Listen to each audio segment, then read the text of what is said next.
A picture might be worth 1,000 words, but on January 28, 1969, the words in the Pittsburgh Press said it all. The previous morning, a 37-year-old named Chuck Noll had been hired to reverse the fortunes of the worst team in the NFL. Later in the day, the Pittsburgh Steelers selected a little-known defensive tackle with the 4th pick in the NFL draft. Steelers first-round selection, Joe Greene. And there it was, dutifully reported in so many words. The birth of a pro football dynasty.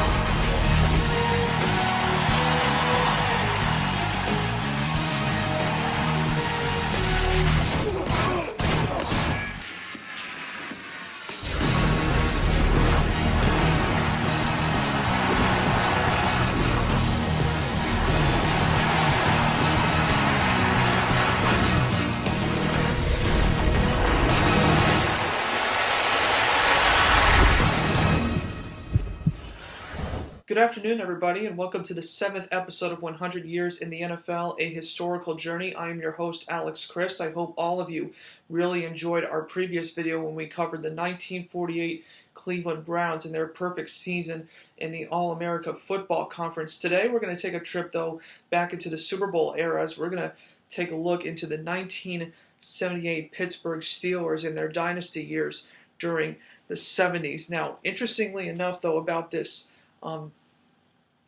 Steelers franchise, they of course have won 6 Super Bowls over the course of their franchise's history. In their 1978 squad, it almost seemed like a no-brainer to me to really choose their team instead of another Pittsburgh Steelers team, really for these reasons. Of course, in 1974, the Pittsburgh Steelers really struggled with quarterback issues, going through Terry Hanratty, Joe Gilliam, and of course Terry Bradshaw, rotating between 3 quarterbacks. That team didn't really fit for me. 1979, Steelers kind of still had some issues with that team as well. They really struggled with turnovers that year, and Terry Bradshaw really wasn't as good of a quarterback as he was in 1975, and then of course his MVP season in 1978, and then of course with the more recent champions of the Pittsburgh Steelers as well, their 2005 squad, Ben Roethlisberger, he got hurt during the regular season, and he really wasn't healthy for that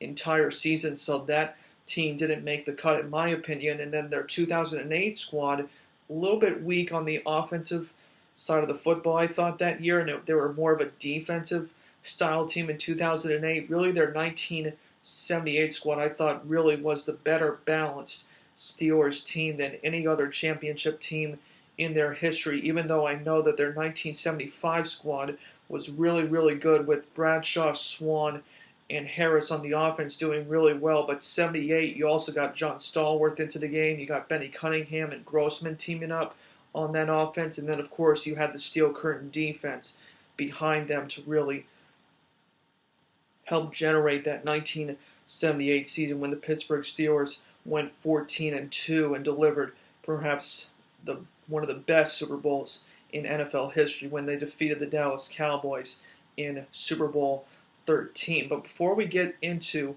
all the Pittsburgh Steelers 1978 key players, statistics, and things like that, I want to share with you, though, some really interesting history behind really how this 1978 Steelers really came of age in their championship season. And what we're going to do here is so I'm going to share with you a little bit of some of their prehistory before their dynasty years of the 1970s. Now, of course, Pittsburgh Steelers fans know this story very, very well. I mean, their first 4 decades of existence, the Steelers really struggled putting a solid team together to really compete with the other NFL teams. In fact, during their first 36 years of their franchise's history, the Pittsburgh Steelers only had 7 winning seasons. So just an insane record that the Pittsburgh Steelers had. Really only had one playoff appearance in 1947 when they lost to the Philadelphia Eagles in that divisional round game under head coach Jock Sutherland, and it was really a desperate time for Pittsburgh Steelers fans, really just trying to see, are the glory days ever going to really be here for the Pittsburgh Steelers? And fortunately for them, once the late 60s came and once the early 70s started to generate those players that they became known for during their dynasty years of the 70s, good times finally did come for the city of Pittsburgh in the 70s as they began their dynasty. Now, of course, though, the real story of the Pittsburgh Steelers of their dynasty years, it really begins in 1969, though, when the Steelers hired Chuck Noll as their head coach, and they acquired Chuck Noll after he was a defensive coordinator under Don Shula with the Baltimore Colts in 1968. And Chuck Noll also served as a defensive assistant under Hall of Fame head coach Sid Gilman, actually, in the early years of the American Football League. He served with him with the San Diego Chargers, and he also was a player under Paul Brown with the Cleveland Browns during the 1950s as well. So he had a really decorated career, really working his magic really with 3 Hall of Fame head coaches. And then once he came to Pittsburgh, he really was given the controls to really turn the Steelers franchise around. And boy, did he, after a few struggling years during his first 3 years in Pittsburgh. And during those 3 years, from 1969 to 1971, the Steelers finished with a 12-30 record under Chuck Noll. But good news here for the Steelers, though, and we're going to kind of talk about this. They really used the NFL draft, and they really used free agency really, really well in those first 3 years, and that really generated that 6-7 year stretch from 1972 to 1979 when the Steelers reached the playoffs every single season and at least put the steps forward towards their dynasty that they were able to finally materialize in 1978. So what we're going to do here, we're going to take a quick look, though, here at some of the really key draft picks that the Steelers drafted from 1969 to 1972. So let's start out with their 1969 NFL draft, where they really struck gold with 3 really big draft picks in 1969. Of course, their first big draft pick was defensive tackle Joe Greene, who they drafted 4th overall in the 1969 NFL draft from North Texas that season. And then in the 3rd round of that draft, they also drafted a really talented offensive lineman who really stuck around for all 4 of the Pittsburgh Steelers Super Bowl teams during the 1970s. His name was John Kolb, and he was a 3rd round pick from Oklahoma State that year in 1969. And then 7 rounds later, in the 10th round, they drafted L.C. Greenwood from Arkansas Pine Bluff that year as well in 69. So really, those 3 guys, they really stretched their careers along that Pittsburgh Steelers dynasty train, and it really helped the Pittsburgh Steelers, really, with all 3 of them really performing at high levels for the Pittsburgh Steelers during the 70s years. But of course, Joe Greene, being the Hall of Famer that he was in that 1969 NFL draft, he was the guy that really set the tone for the Pittsburgh Steelers dynasty when they first were winning Super Bowls in 74 and 75 before he became really the true leader of that Steelers defense once the late 70s became of age during the Steelers dynasty years. And then in 1970, after the Pittsburgh Steelers finished only 1-13 in 1969, in the 1970 NFL draft, they really got Terry Bradshaw, their number 1 overall pick from Louisiana Tech. It really came down to really a coin flip for Terry Bradshaw. I believe there were 2 teams that won in 13 in 1969, and luckily the Steelers got the good side of the coin, getting Terry Bradshaw from Louisiana Tech in that NFL draft. And then 2 rounds later, In the third round of the 1970 draft, they drafted defensive back Mel Blount, and of course the great Hall of Fame cover man that he was for that Steelers secondary, and he was just a true threat on that Pittsburgh Steelers defense, and just no one dared to throw it in his direction without really, watching him and saying, watch out for Mel Blount and don't throw anything easy his way so he can intercept the football. And of course, great ball hawk in that Pittsburgh Steelers secondary, as we're going to get to later in our broadcast. And then the next year after that, in 1971, kind of similar to what I talked about with the Miami Dolphins in 1970, when they really got most of their players during their 1972 undefeated team. Really, the Pittsburgh Steelers 1971 draft. This was just a phenomenal draft for both Chuck Noll and general manager Dick Haley, really forming what the Pittsburgh Steelers were going to be about in this 1971 draft. And boy, did they strike gold with a lot of great draft picks in 1971. We'll start out with linebacker Jack Ham, who was a second-round pick from Penn State, the great Hall of Famer that he became, along with that great linebacking core with Jack Lambert, Jack Ham, and in the early years, Andy Russell joined that linebacking core with them. And then 2 rounds later in the 1971 NFL draft, they drafted offensive lineman Gary Mullins. He was a 4th-round pick from USC that year in 1971, really helping that Pittsburgh Steelers offensive line early on. And then in that same round, they drafted defensive lineman Dwight White in the 4th round of the 71 draft. Really that big cog of that steel curtain with Joe Greene, L.C. Greenwood, Dwight White, and Ernie Holmes. We'll talk about Ernie Holmes in just a second here. But Dwight White, though, he was a draft pick from Texas A&M Commerce in 1971. And then the next round after that, the Steelers drafted another offensive lineman named Larry Brown from Kansas that season in 71. And Brown later became a big member of that Pittsburgh Steelers offensive line. And then 3 rounds later, they drafted Ernie Holmes in the 8th round of that 71 draft, and he was selected from Texas Southern University that year. But unfortunately for Holmes, though, he was only a member of the Pittsburgh Steelers Super Bowl IX team and Super Bowl X team. He was not there for their 1978 or 1979 squad. He really kind of struggled with injuries after the 75 season, but if Holmes had stuck around, he really would have been a phenomenal player for that Pittsburgh Steelers defensive line. But they were able to shift him out with new defensive linemen that they were able to get in later drafts, and we'll get to that later in our broadcast. The later rounds of the 71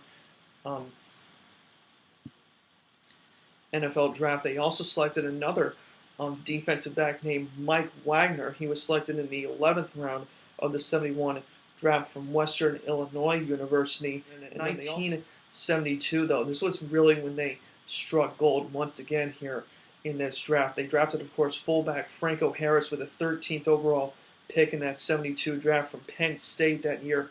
Really great Hall of Fame running back that he became for that Steelers dynasty. And they also drafted a really key member of that defensive line as well. In 1978, his name was Steve Furness, and he was a 5th-round draft pick actually from Rhode Island in 1972, and he really played extremely well during the later years of the Steelers dynasty. Of course, really that front four, as I was talking about, both Dwight White, L.C. Greenwood, Ernie Holmes, and Joe Greene, really those 4 were the main defensive linemen in 1974 and 1975, but then once 78 and 79 rolled around, they started to really bring in younger players on that defensive line, and Steve Furness happened to be one of those guys, kind of just an unknown defensive lineman, but still played a really big role in that Steelers dynasty later in the 1970s. And also in that 1972 draft as well, they also drafted another really interesting quarterback that was a part of that 1974 mix and match of quarterbacks. His name was Joe Gilliam, and he really almost created that really first quarterback controversy. He really started the 74 season really strong, but then once Chuck Noll kind of said, you know what, that's not really the offense I really want to run, he benched Joe Gilliam, put Bradshaw in, and it was really Bradshaw who saved the day for the Pittsburgh Steelers during those early years. But really both Joe Gilliam and Terry Hanratty were really barring for that starting quarterback position. I mean, they drafted 3 quarterbacks within the first 4 years of Chuck Noll's arrival in Pittsburgh, and he really could have gone with either one of them. Unfortunately, Terry Bradshaw was the main guy, and finally in 1974, late in that season, Bradshaw really proved that he was the man, and he really stepped it up for the Pittsburgh Steelers once the later years of the 1970s began, once the Steelers were well within their dynasty, and it really set the stage for his MVP season in 1978, and of course we will get to that later in our broadcast. Back in the 60s, the Steelers were pretty bad. We just could not consistently win games. We would lose games by the most bizarre circumstances. We'd find a way to lose every time. So it was a very frustrating experience and quite a remarkable change when Chuck Noll came. He called me in the off-season. I'd made my first Pro Bowl in 1968 prior to him coming. And I thought, well, he's calling me in to congratulate me. So I went in to see him.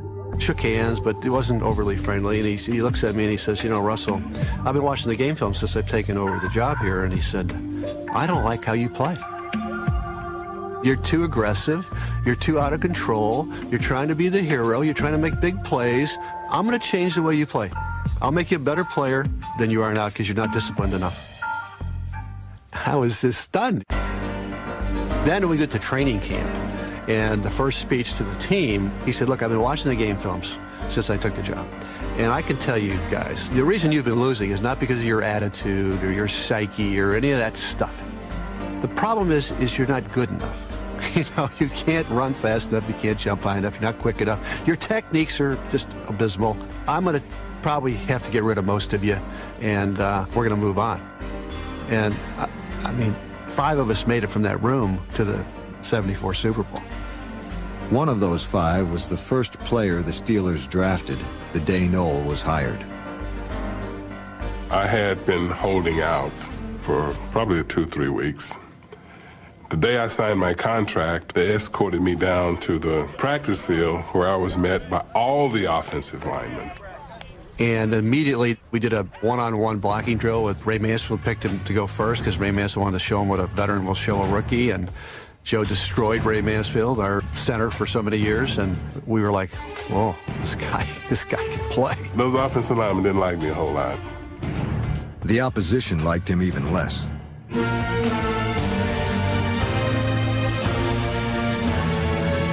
Joe Greene would come in the huddle sometimes and say, I'm taking the ball away this play, and do it. I mean, I've never, in my whole career, ever seen an athlete be able to do that. He's actually unblockable in those early years. He was unblockable, but Joe Greene was also uncontrollable. The Steelers won just 12 games in his first 3 seasons. And on days like this one in Philadelphia, losing brought out the worst in him. Oh, I acted very poorly.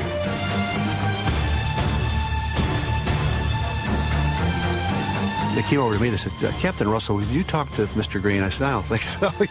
You know, the clock is ticking away, and they're just about to win the ball game. And in my frustration, I just was so disappointed. I picked the ball up and threw it into the stands and walked off the field. Well, it's the middle of the 4th quarter. I said, the game's over, I'm sorry. That was not a good day for Joe Greene and the Steelers. I just think that Joe Greene showed, even us old veteran players, that there's a different way to think. You know, you can't accept losing. The fiery temper of Mean Joe Greene would prove to be the perfect complement for the icy cool of Chuck Noll. Obviously, I'm guessing, but I don't know if anyone would have tolerated my behavior the way Chuck did. What Chuck saw was a very energetic, raw kid that wanted to play and wanted to win, and he knew that it was immaturity, and he didn't quash that enthusiasm. He let me get it out, and then he let me mold it in a positive way, as he did many of us. Basically, he was saying, it's not what we're going to do, it's how we're going to do it. I'm not going to ever give you a motivational speech, because if I have to motivate you, I will fire you.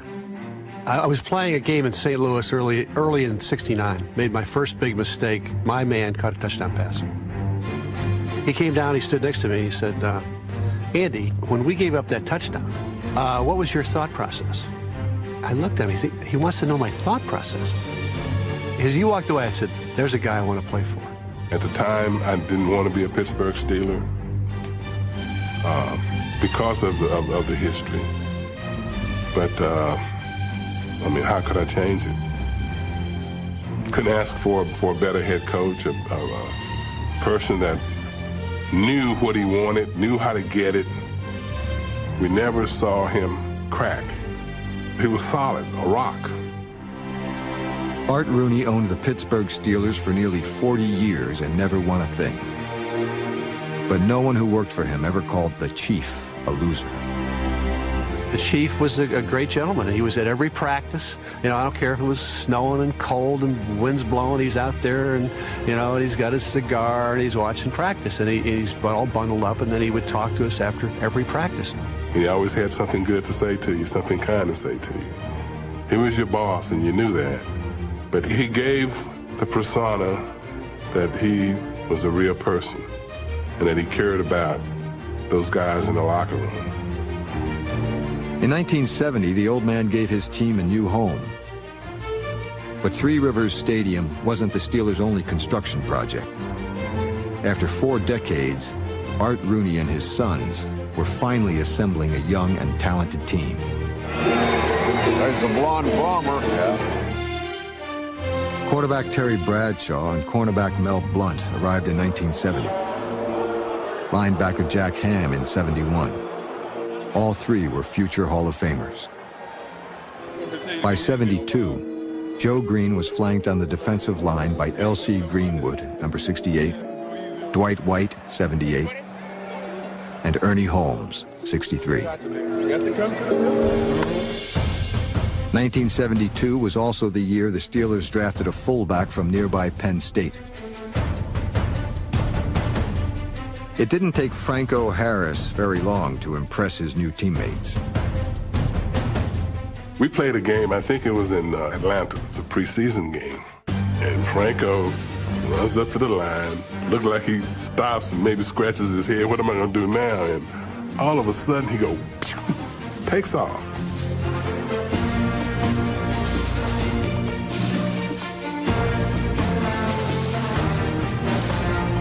And I said, gee, we got one. We got one. Harris rushed for over 1,000 yards in his rookie year, leading the Steelers to the playoffs for the first time in their 4 seasons under Chuck Noll. 1972 was magic. It was like the whole town was waiting for this forever. Pittsburgh's going to the Super Bowl. These fans suffered for so long. And in 1972, it was like a big awakening. Every player had his own fan club. And at the center of it all was the rookie from Penn State. We need to have an army. And so they thought about it and said, oh, this kid's half Italian, you know, so let's have a Franco's Italian army. And it sounded like a good idea. And it just caught on fire. And everybody wanted to be Italian. What's red, green, and white, man? What's that? Red, green, and white. Italian flag, man. I mean, yeah, Franco in that season, it was a beautiful happening. It was a wonderful thing for Franco, for the city of Pittsburgh, for the football team, and for everyone. 50,000 people standing and applauding. Listen to the ovation for Franco Harris. Even Frank Sinatra joined Franco's Italian army. To have the chairman of the board walk on the football field, gee, what else? down to one big play. 4th down and 10 yards to go. 22 seconds remaining. Bradshaw running out of the pocket, looking for somebody to throw to. Fires it downfield. And there's a collision. It's caught out of the air. The ball is pulled in by Franco Harris. Harris is going for a touchdown for Pittsburgh. The Immaculate Reception delivered the first postseason victory in Steelers history. After 40 years, they were finally winners. Out of nowhere came Franco Harris, riding a white stallion down the field, heading up Franco's Italian army, charging under the football, and galloping off into the sunset. We had some people together when Franco came, and we didn't win anything. We didn't win any Super Bowls before Franco, and didn't win any after him. Welcome back, everybody, to 100 Years of the NFL, a historical journey. We're going to continue with our look at some of the Steelers' early drafts before their 1978 season, after I was able to show you some of their regular season highlights of the early 70s, even though they struggled during 69 through 71. But then in 1972, you kind of saw with the Franco Harris how he kind of transformed that Steelers team, and then, of course, them reaching the playoffs and winning that game with Franco Harris making the Immaculate Reception over the Oakland Raiders to put the Steelers in the 1972 AFC Championship game, which they then lost, though, to the Miami Dolphins. But still, it was a great start, though, for really what was going to become the Pittsburgh Steelers dynasty of the 1970s, and Franco Harris's Immaculate Reception was just the beginning of the Steelers dynasty. And what we're going to do here is we're going to talk about a few more of their NFL drafts, and then right after that we're going to preview a few more regular season highlights from sort of their middle of the years, sort of like from 74 to 75 when they won Super Bowl IX and Super Bowl X, and even some other seasons before we start to delve into their 1978 season, which is our topic here for our next team in the AFC North with the 1978 Steelers. So after losing the AFC Championship to the Miami Dolphins in 1972, in the 1973 NFL Draft, the Pittsburgh Steelers really hit gold on a couple other really key pieces on their team. One of their big draft picks in 1973 was cornerback J.T. Thomas. He was the 24th overall selection in that 1973 draft from Florida State, and he was a really decent defensive back for the Pittsburgh Steelers. Not as good, though, as Mel Blount, but he was still a really important piece of that Pittsburgh Steelers secondary in the 70s. But what's interesting, though, about Thomas, though, he stuck around for their Super Bowl IX and Super Bowl X, and he also was the champion in Super Bowl XIV when the Steelers defeated the Rams in that Super Bowl. But he missed, though, the 1978 season, though. He was injured during the preseason that year, and he wasn't able to make a regular season game or a postseason game. So I guess it was a really serious injury for J.T. Thomas, but he was still a very big piece, though, of that Pittsburgh Steelers secondary. Unfortunately, he did miss the 1978 season. And then later in that 1973 draft, the Steelers drafted another linebacker to help that linebacking unit. His name was Loren Toews. He was a 8th-round pick from the University of California in 1973. And he was just kind of an unknown linebacker with all the great Hall of Famers they had. Of course, Jack Ham, Jack Lambert, Andy Russell, of course, the Pro Bowl linebacker that he was. Toews was just kind of, like I said, just sort of a, mix and match linebacker that the Steelers placed in. And in 1978, he became a really decent starter for their linebacker unit, but he just wasn't as touted as Jack Ham and Jack Lambert was, but still a very key piece, though, of that Pittsburgh Steelers defense in 78. So, and then a pretty interesting draft there for the Pittsburgh Steelers in '73. But of course, their 1974 draft, though, this was another fantastic draft for Chuck Noll and general manager Dick Haley, really getting more Hall of Famers on the Pittsburgh Steelers team. And of course, it starts out with their wide receiver Lynn Swann. He was the 21st overall pick in the 1974 draft from USC that year. And then, of course, you have linebacker Jack Lambert then as their second-round pick. Lambert they got from Kent State in 1974 as well. And then in the fourth round, they drafted Lynn Swann's battery mate right next to him, John Stallworth. In the fourth round of the '74 draft, they drafted Stallworth from Alabama A&M. And then, of course, they also drafted center Mike Webster, was their fifth-round pick from the University of Wisconsin. So really, those four Hall of Famers right there, those were really key pieces for the Pittsburgh Steelers in 1978. Of course, though, Lynn Swann was kind of the early wide receiver that kind of got the excitement going at Pittsburgh. Stallworth, though, he kind of struggled with injuries a little bit early in his career, but by 1978 and 1979, Stallworth finally got healthy enough, and he really started to become a big part of that Pittsburgh Steelers receiving game. But then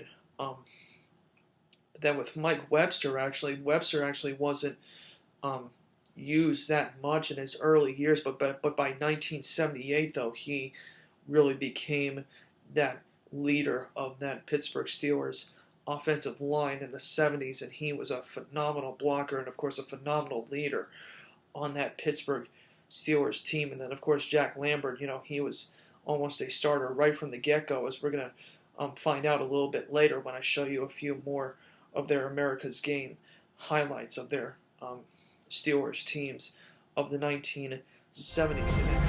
After 5 seasons and 2 playoff appearances, Chuck Noll's Steelers were ready for a Super Bowl run. And 1974 began with perhaps the greatest infusion of talent in NFL history.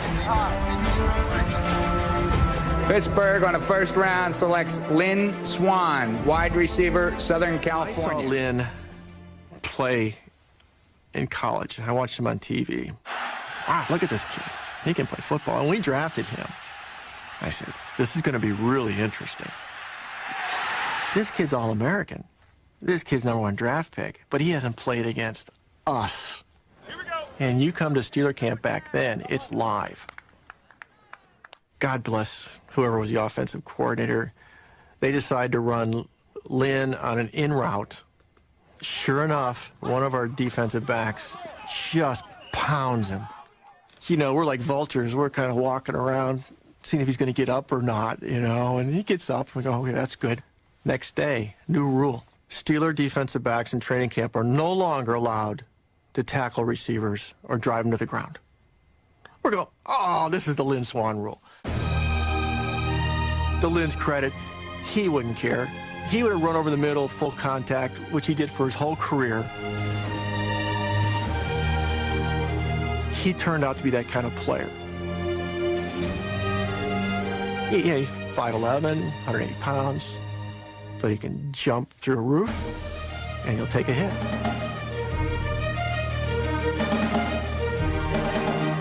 The public doesn't realize that. They think, oh, how graceful he is. He's a Swan. You look at his name.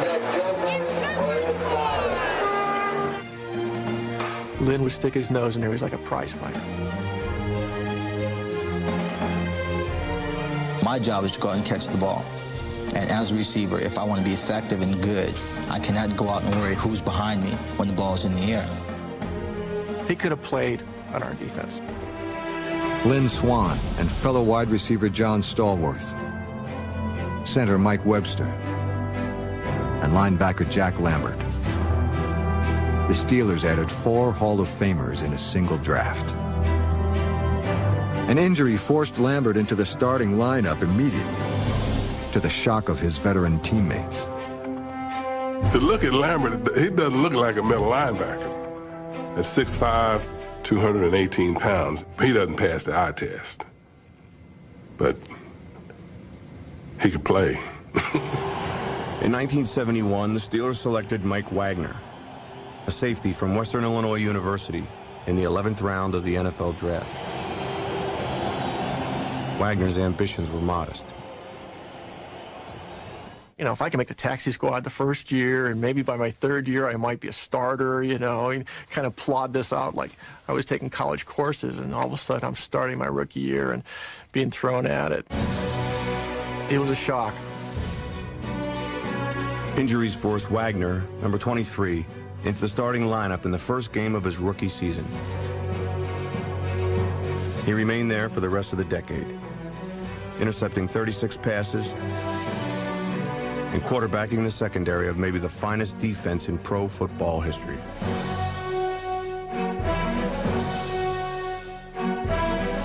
No one had a better view of the great steel curtain than Mike Wagner. There's two definitions of steel curtain. First of all, you need to clarify. I think the front four would say we are the steel curtain. The steel curtain is LC, Joe Greene, Ernie Holmes, and yours truly. And that's something that it's in the book. You can't change it. You can't deny it. That's what it was. Other defensive lines had gotten acclaim, such as the Purple People Eaters. But there was something that was very unique and obviously unique about us, in that we were 4 black players. Coming out of the late 60s and the movements and the sociology in the country, that was something that was important, and we took a lot of pride in. That here are 4 black cats that are on the cover of Time magazine. So we were very much aware of what we had going. And we were very proud of that. The defensive line was the most unique line in that none of the players were similar, but they played so well as a unit. You had this tall, rangy defensive end, L.C. Greenwood, who was about 6'6", 6'7", and people couldn't block him.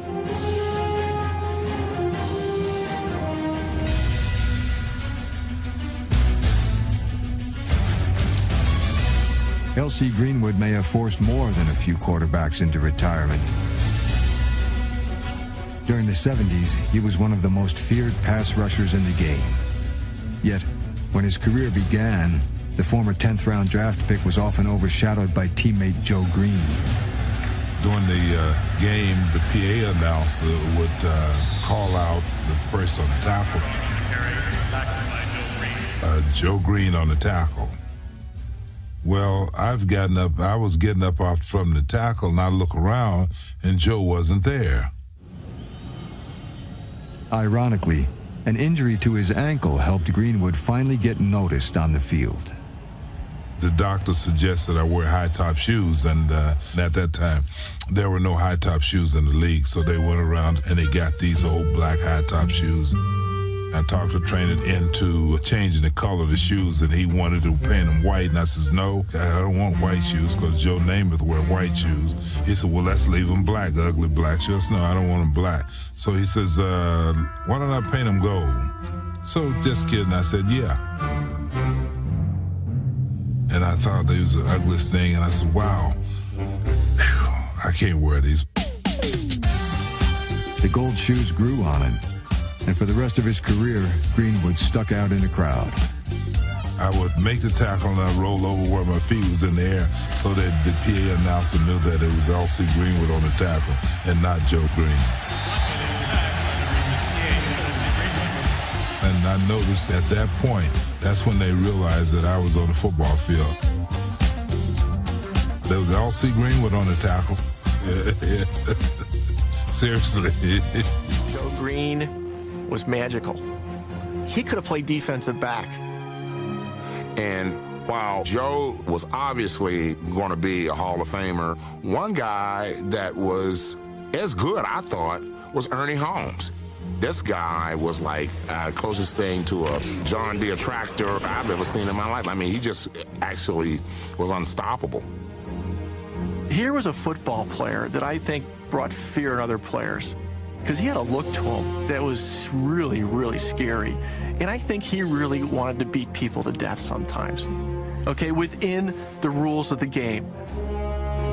Ernie Holmes wasn't even the nasty one. That would be Dwight White. I think you certainly look to his nickname, and it tells the whole story. His nickname was Mad Dog. Dwight was the consummate player who says, I'm going to go 100%, 1,000 miles an hour, every play. I'm going to make life miserable for everybody in my way. I'm going to hit it hard, and you just make sure you get outside, because I'm hitting it like a brick. It was my idea to just keep coming.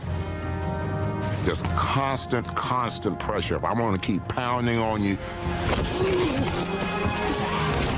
I guess I played with a little anger, too. I go for you, Dudley, big load. I'm a bush leaguer. I personalized the game. He was always, something was stimulating him to be outspoken. Sack pack is a sacker, you know what? And it made him play harder. We had a few players like that on that team. No player was more outspoken than the team's second-round pick in the '74 draft, Jack Lambert. Lambert's difficult, period, with anybody. I can't tell you that Jack and I are the best of friends. I remember he came in the locker room, it's towards the end of our rookie season, and Jack just stopped for a moment, and he looked over and he goes, hey, Swann. I look up and I go, yeah, Jack, what's up? He goes, you should have been number 2. I should have been number 1. And he just walked away. He was a type of player that had to challenge himself, his teammates, his opponents at all time to make him play better. And that's what made him who he is. That is who he is. Welcome back, everybody, to 100 Years of the NFL, a historical journey. I hope all of you really enjoyed those few videos of the Pittsburgh Steelers 1974 draft class of Lynn Swann, Jack Lambert, John Stallworth, and of course mentioning Mike Webster on their offensive line, as well as introducing some of the other key pieces of the Pittsburgh Steelers as well. Talked about Mike Wagner a little bit, Dwight White and the Steel Curtain, and of course some of the other really big pieces on the Steelers offense and defense. But what we're going to do here actually is we're going to start to discuss a little bit about the 1978 Steelers, both offensively and defensively, and then when we're doing the schedule, when I go through the individual weeks and single out the players, I'm going to include some of their draft picks from the 1976 through 1978 NFL drafts that made really big contributions to the Pittsburgh Steelers in their 1978 Super Bowl run. So we're going to wait on the rest of their players for a little bit, and we're going to start to really delve into the 1978 Steelers offense and defense here. Now, of course, with the Steelers' key offensive players, you know, it starts with their quarterback, Terry Bradshaw, then fullback Franco Harris, and then the 2 wide receivers, Lynn Swann and John Stallworth. And then, of course, I mentioned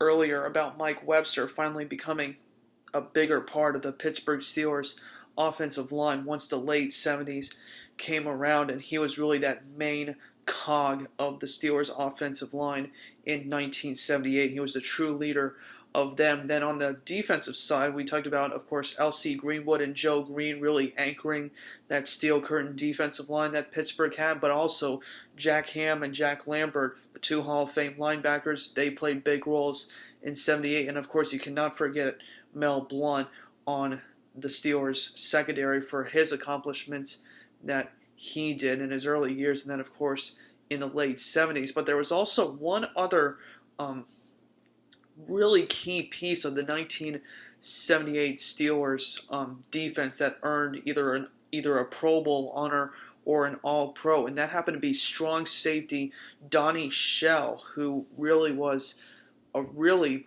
talented back 7 guy. He really kind of teamed up with Mike Wagner on the safety position to really iron that out for the Pittsburgh Steelers in their secondary unit. And as for Shell, though, he was an undrafted free agent, though, from South Carolina State in 1974. So kind of similar on that 74 class. I mean, the Steelers also capitalized in the undrafted free agent market, finding Donnie Shell, who I believe as well was one of the inductees in the 2020 Hall of Fame class. So really high honors for Donnie Shell for what he did in his Steelers career, and of course adding another Hall of Famer that the Pittsburgh Steelers became known for in the 19 1970. So a very, very impressive job by Chuck Noll and his staff, really finding those key pieces that really became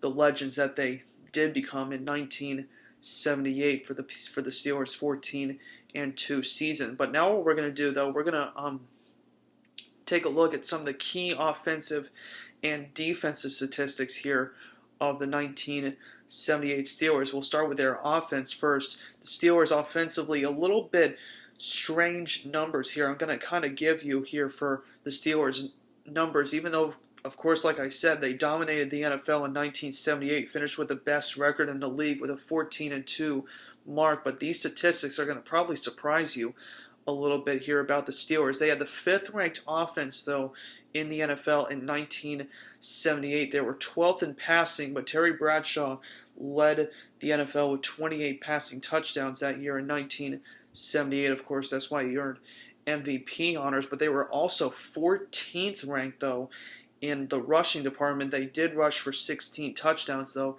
during the 78 season. So kind of strange a little bit. You kind of would have expected the best team to really kind of be firing on all cylinders, but the Steelers really played a very disciplined style of offense. Even though they weren't firing on all cylinders, they weren't like scoring every single drive, but it was a very collaborated team effort that the Steelers really hemmed in on in 1978, and was a really big part of why they really stuck together through some difficult patches during the 1978 season, as we will get to later when we talk about their schedule. But also in the Steelers' offense, they averaged 4.8 yards per play that year in 78, which was the 9th best in the National Football League that season. And as for the turnovers, kind of in the middle of the pack for the Steelers in 78. They committed 39 turnovers in 1978. That was 15th in the NFL that year, so a little bit high that year. They had 22 interceptions and 17 lost fumbles offensively for the Steelers that season. But as for really kind of getting that ball down the field and driving the ball, the Steelers did a really good job with recording 316 first downs that year in 1978, which was the 4th most in the National Football League that season. And like I kind of touched base on with the Steelers, their time control game, they really led the NFL in another really important category in rush attempts. They had 641 rushing attempts, mostly between Rocky Bleier and Franco Harris that year, which was the 3rd most in the National Football League that season. But also Terry Bradshaw, like I said, with his 28 passing touchdowns, did a really good job in his passer rating as well. He had an 81.5 passer rating that year in 1978, which was the 3rd best in the National Football League that season. And the Steelers' offensive line, like I said about Mike Webster really being the anchor of that Steelers' offensive line, that Steelers' offensive line only allowed 25 sacks that year in 1978, which was the 5th best in the National Football League. And their offense only averaged, though, 22.3 points per game, though, in 1978, though. So kind of a little bit low scoring based on sort of really the more high-powered offenses you see nowadays. But the Steelers are a very disciplined team. And, of course, now, we're going to talk about their defense and really why it helped to have that great defense behind them for the Steelers in 1978, even though it probably wasn't as, maybe you could say, talented, or maybe, more, gaudy statistics like I'm going to probably say here. But this team, though, still very, very disciplined and very, very tough on the defensive side of the football here in 1978. In 1978, the Pittsburgh Steelers had the #1 scoring defense in the National Football League that year. They only allowed 12.2 points per game in 1978. As for the defense, though, they were the 12th ranked passing defense that year in 1978, but they only allowed 10 passing touchdowns, which was the 2nd fewest in the National Football League that season. And as for the Pittsburgh Steelers rushing defense, it was the 2nd ranked rushing defense in the league in 78, and they only allowed 11 rushing touchdowns that season in 1978 as well. So really good job, though, for Chuck Noll and his defensive staff really working that defense incredibly well in the early years, and then, of course, continuing it in the late 70s. And also, the Steelers' defense, they only allowed 4.2 yards per play that year in 78, which was the 5th best in the National Football League. And their defense also became a big turnover machine as well in 78. They had 48 takeaways in 1978, which was the second most in the NFL that year. They had 21 fumble recoveries and 27 interceptions. And what we're going to get to a little bit later when we talk about their final statistics in general, I'm going to really point out to you really how many players on that defense had an interception. They had a number of players who at least had one interception in 1978. Like I said, the 78 Steelers, it was the perfect collaborated team mix that they finally pieced together in 1978. And of course, we're going to get to their schedule in just a moment. But also, though, for the Pittsburgh Steelers defense as well, they only allowed a 51.8 passer rating that year in 1978. That was the second best in the National Football League as well. And they also only allowed 265 first downs that year, and their defensive line and linebacking core had 44 sacks in 1978. Both of those statistics were 7th best in the National Football League as well. In the mid-70s, the Pittsburgh Steelers established themselves as pro football's dominant team. In 1974 and 75, the Steelers won back-to-back Super Bowls on the strength of a basic formula: power running and punishing defense.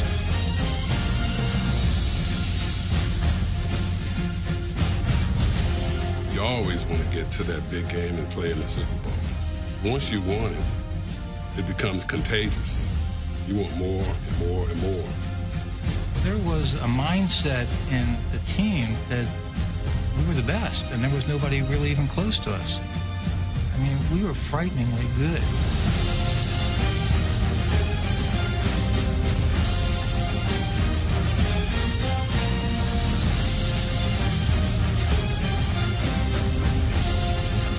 Though the Steelers failed to reach the Super Bowl in 1976 and 77, their defense was still dominant, and the NFL changed rules to help open up offenses. In 1977, defensive linemen could no longer use head slaps at the line of scrimmage. More significantly, in 1978, the league imposed a rule that would impact the play of cornerbacks like number 47, Mel Blount. Blount was a premier cover man who punished opponents in the open field.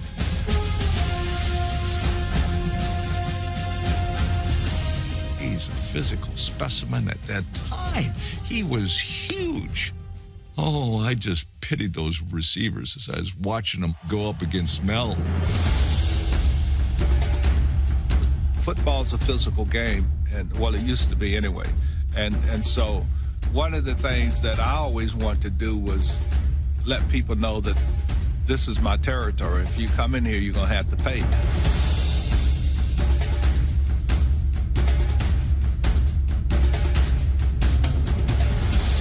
Prior to 1978, defensive backs have been able to jam receivers downfield.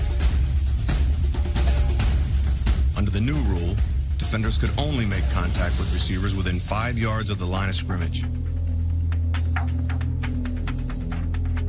The rule forever changed the passing game in the NFL. It became known as the Mel Blount rule. They really was trying to legislate the game to slow the Steelers down, especially on defense, because we were basically dominating the game. I think anytime a player can have such an effect on the game that they name a rule after you, I think it's an honor, and it's something that my kids can read about, and so it's a part of your legacy, and I'm honored that they thought enough of the way I played the game that they would change the rule and call it the Mel Blount rule. Defensive backs today, they probably look at me and say, man, that's the guy there right there that's causing us so many problems today. The new rules would have a huge impact on the team in 1978. In In fact, the Steelers would never be the same. They would be better than ever.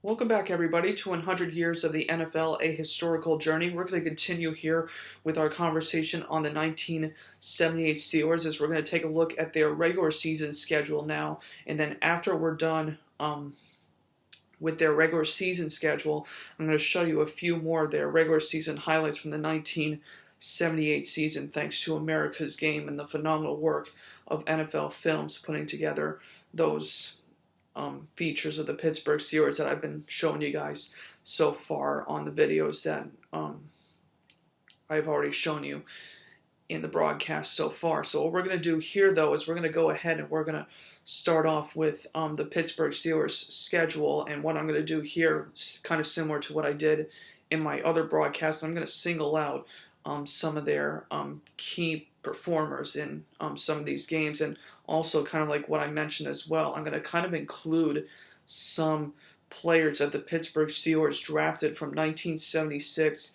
to 1978 in this schedule talk here as well, because, you know, I want to be able to shed some light on some of the other players that the Steelers drafted after their Hall of Fame draft, of course, in 1974. So let's go ahead and get this started, though. So in Week 1 of the 1978 NFL season, the Pittsburgh Steelers played the Buffalo Bills in their first game, and they won this game by the score of 28-17. And in this game, the Pittsburgh Steelers did a really good job here moving the football in this game. As quarterback Terry Bradshaw, he passed for 217 yards in this game and threw 2 touchdowns and also threw an interception in this game. But the Steelers also did a really good job in the running game as well. Both Franco Harris and a backup running back named Sidney Thornton combined for 129 rushing yards in that game and scored 2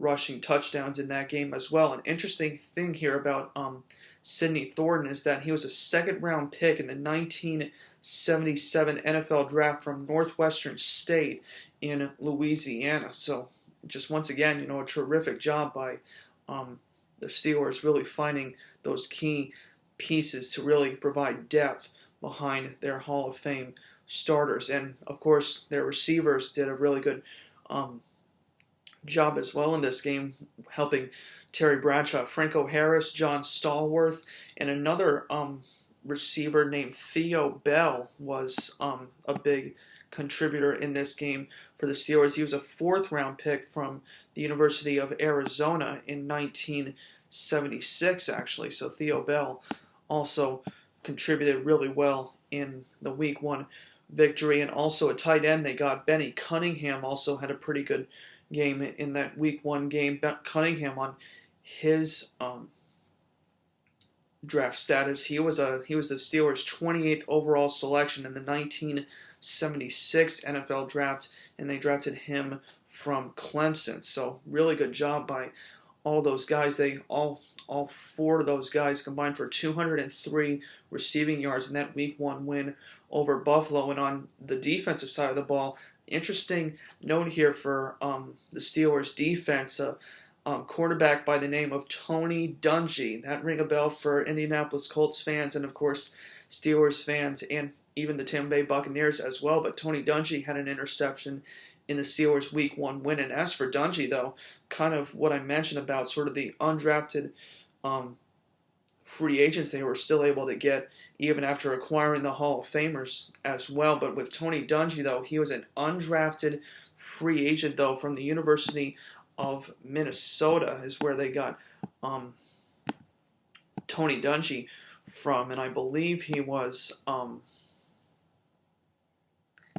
undrafted free agent in 1977, so that's where they got Tony Dungy from. So really a phenomenal, like I said, you know, just job by Chuck Noll and all of his staff, really just finding those guys, like I'm going to mention, kind of repeating myself a little bit here, but just really providing that extra depth in all of their major positions. It really helped the Steelers out in a big way in 1978. So after that Week 1 win against the Buffalo Bills in Week 2, the Pittsburgh Steelers then played the Seattle Seahawks in this game, and they won this game against Seattle by the final score of 21-10 in this Week 2 win for the Steelers. Terry Bradshaw, another really good game here for him in this game. He passed for 213 yards in this game and threw 2 touchdowns, and both Franco Harris and Rocky Bleier combined for 112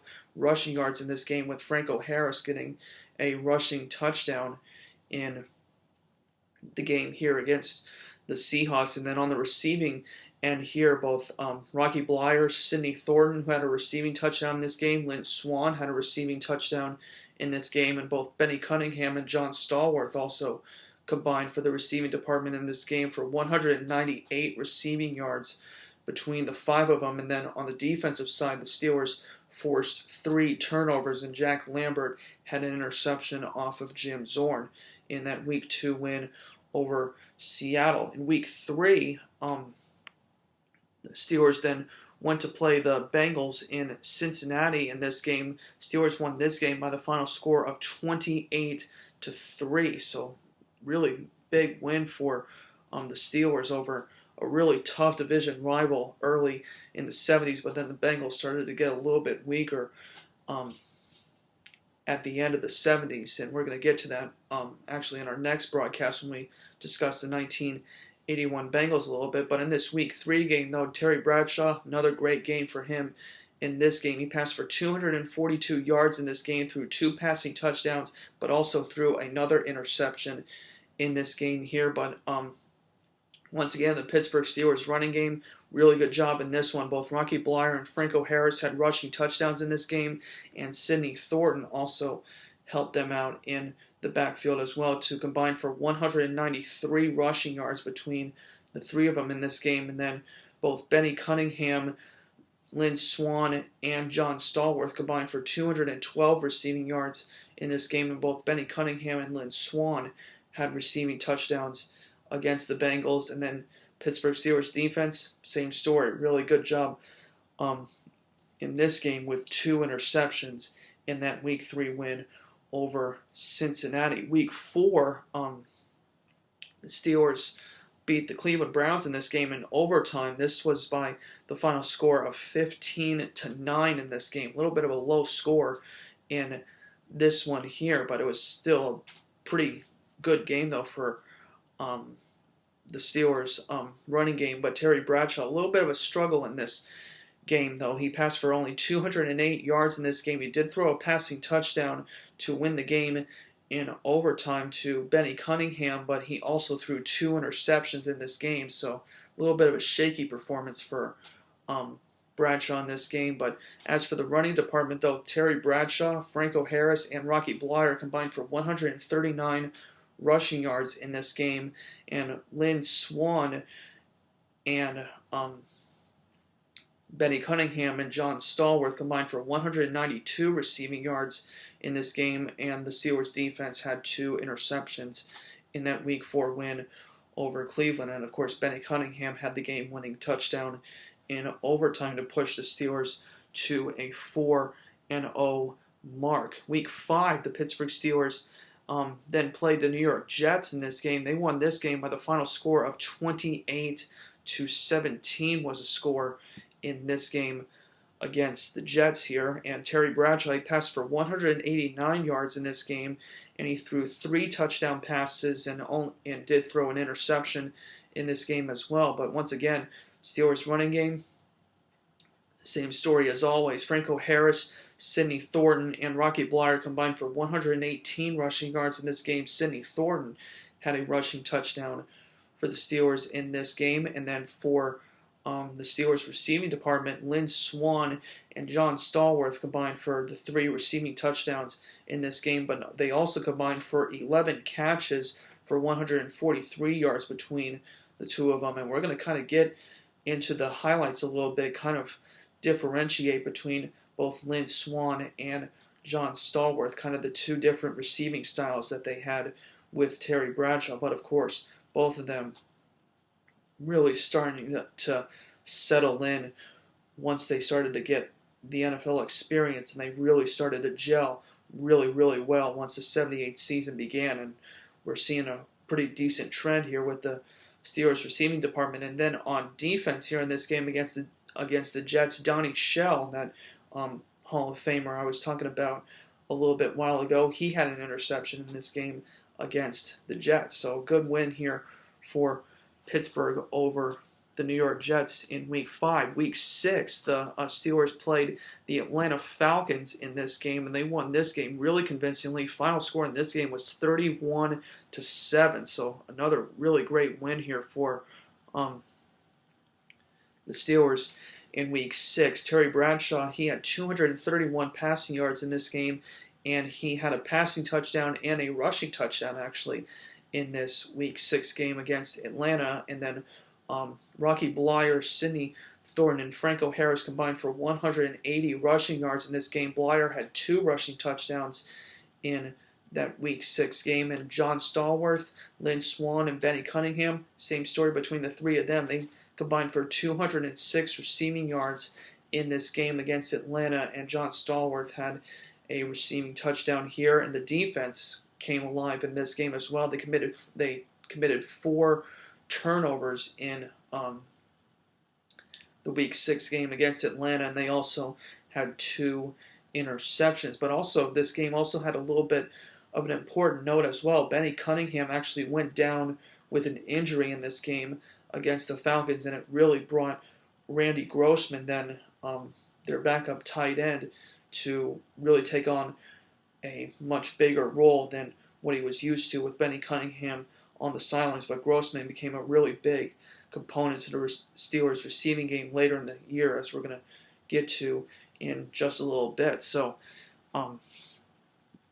after that Week 6 win against Atlanta, in Week 7 the Steelers then played the Cleveland Browns again in this game. Another really convincing win here. The Steelers won this game. Final score was 34-14 in this game against the Cleveland Browns here in Week 7. Terry Bradshaw passed for 175 yards in this game and had 2 passing touchdowns, while Rocky Bleier, Franco Harris, Sidney Thornton, and there was also another really interesting running back, kind of just fit into that running back by committee that the Steelers had in 1978. His name was Jack Delaplane. An interesting thing here about Delaplane is that he was a 6th round pick in the 1976 NFL draft from Salem College. Now, Salem, you kind of think like Salem, Massachusetts. Is that what you're talking about? Actually, no. There's a small college, I believe, in West Virginia called Salem College, and that's where the Steelers got Jack Delaplane from. But in that Week 7 game against Cleveland, like I said, Rocky Bleier, Franco Harris, Jack Delaplane, and Sidney Thornton, they combined for 170 rushing yards in that game. And Rocky Bleier, of course, had another rushing touchdown in that Week 7 win. And then Lynn, Swann, and John Stallworth had receiving touchdowns in this game. And even Randy Grossman, like I said, got involved in the receiving department in this game with 169 receiving yards between the 3 of them. And the Steelers defense, once again, with 4 turnovers and 2 interceptions against the Cleveland Browns in Week 7 to push their record to 7-0. So a really good start there for the Pittsburgh Steelers. But then in Week 8, though, this was really their first step back in 1978 when they lost here to the Houston Oilers in this game. Really tight, though, in this game, though. They only lost 24-17 against the Houston Oilers with Earl Campbell and company in this game. But this was a really good game, though, for Bradshaw, though, and they really could have easily won this game in Week 8. Bradshaw passed for 226 yards in this game, and he threw 2 touchdowns, but also did throw an interception in this game. And then Terry Bradshaw, Rocky Bleier, and Franco Harris combined for 113 rushing yards in this game, and Randy Grossman and Lynn Swann and John Stallworth combined for 203 receiving yards in this game. Lynn Swann had the 2 receiving touchdowns from Bradshaw, but the Steelers defense, though, only committed 1 turnover in that Week 8 game against Houston. So just a little bit of a downer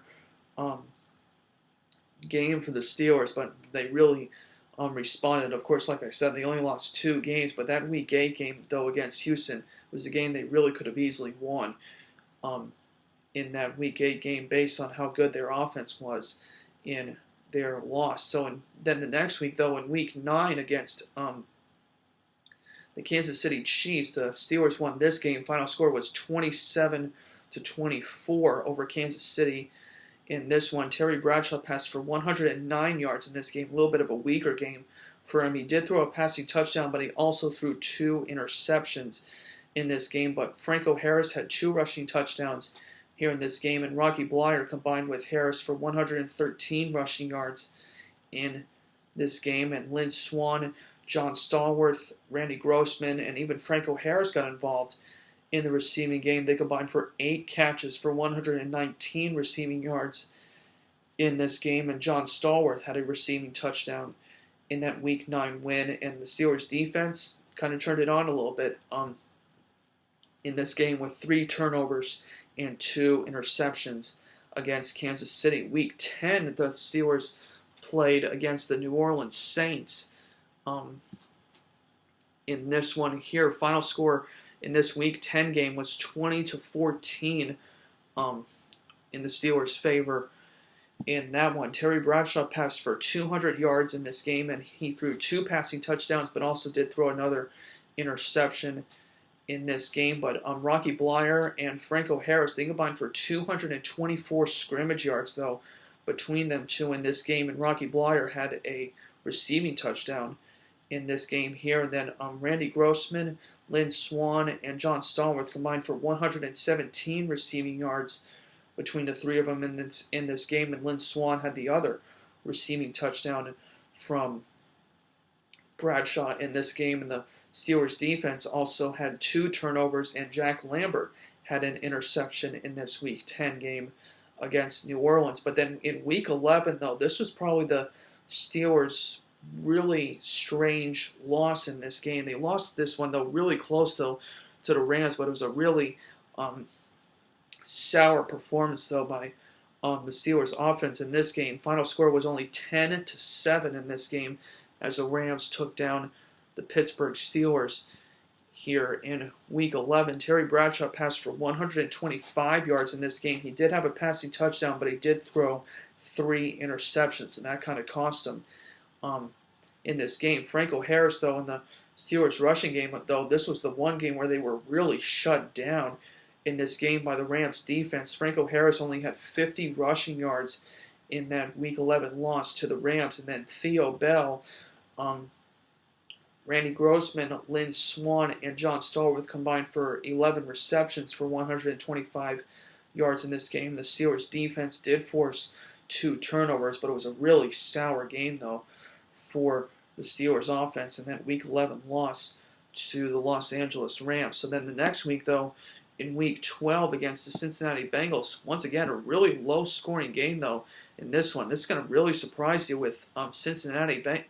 The Steelers won this game by the score of 7-6 in this game against the Cincinnati Bengals. Once again, just offense just kind of struggled a little bit, kind of right in the middle of the season for the Steelers here. Bradshaw only passed for 117 yards in this game against Cincinnati, and this was probably his worst game of his season. He threw 4 interceptions in this game and did not have a passing touchdown. The only touchdown in this game actually came on a Rocky Bleier rushing touchdown, and then Franco Harris also teamed up with Bleier with 74 rushing yards in this game. And then Randy Grossman and John Stallworth had 9 catches for 118 yards in this game, but the defense really came alive, though, in this game against Cincinnati. They committed 5 turnovers, and Mel Blount, their Hall of Fame cornerback, had 2 interceptions in this game against Cincinnati. So even though it was a really tight victory, though, Steelers really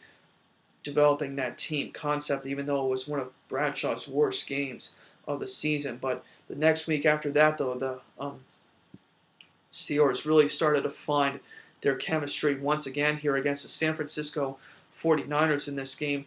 The Steelers won this one. Final score was 24-7 in this game. A little bit of more of a statement in this game here. And once again, their team started to finally get some more confidence in this game here against San Francisco. Terry Bradshaw had 195 passing yards in this game, and he threw 3 touchdown passes, but also did throw an interception in this game. But Franco Harris, Rocky Bleier, Sidney Thornton, and they also had another interesting backup running back on their team named Rick Moser. And this is an interesting thing here about Moser. He was a rookie in 1978. Steelers drafted him with their 8th round pick from Rhode Island as well in 1978. So kind of like what I mentioned about Steve Furness, kind of when they got him in the 1972 NFL draft, they had 2 Rhode Island products on their team. Kind of not really the big thing of football, you would kind of think, but you know, you kind of get these hidden gems though of those small FCS schools, and the Steelers really capitalized on 2 of them for their 1978 roster. But in this Week 13 game though against San Francisco, Moser combined with Harris, Bleier, and Thornton with 206 rushing yards in this game between the 4 of them, and Lynn, Swann, and John Stallworth had the 3 receiving touchdowns in this game here, and even Randy Grossman got involved with 184 receiving yards in this game. Defense, though, really good game, though, against San Francisco. They had 5 interceptions against San Francisco. Kind of like what I said, how disciplined that Pittsburgh Steelers secondary was. This was the one game where they really had a really dominant game against a weak 49ers team before drafting Joe Montana the very next year in 1979. Then the next week, after that, in Week 14, the Steelers got their revenge on the Houston Oilers in this game in Week 14. Steelers won this game. Final score was 13-3 in this game, with the Steelers coming out on top. Bradshaw, though, a little bit of a weak game, though, for him in this one. He only passed for 97 yards in this game, but did throw a passing touchdown, but also did throw an interception in this game. But Franco Harris and Rocky Bleier combined for 168 rushing yards in this game.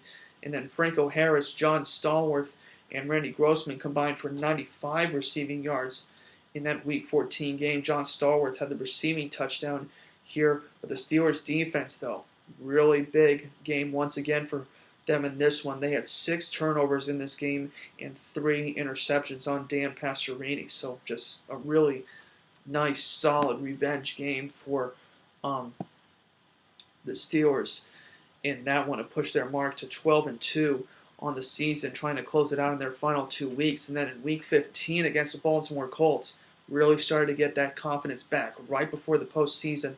Steelers dominated Baltimore in this game. Final score was 35-13 in this game against the Baltimore Colts in Week 15 here. Terry Bradshaw had 240 passing yards in this game, and he threw 3 touchdowns, but also did throw 2 interceptions in this game. But Franco Harris and Rocky Bleier combined for 100 rushing yards in this game. Harris had 2 rushing touchdowns here in this game for the Steelers. And then John Stallworth, Randy Grossman, Lynn Swann, Theo Bell, Sidney Thornton, and Rocky Bleier. And they also had another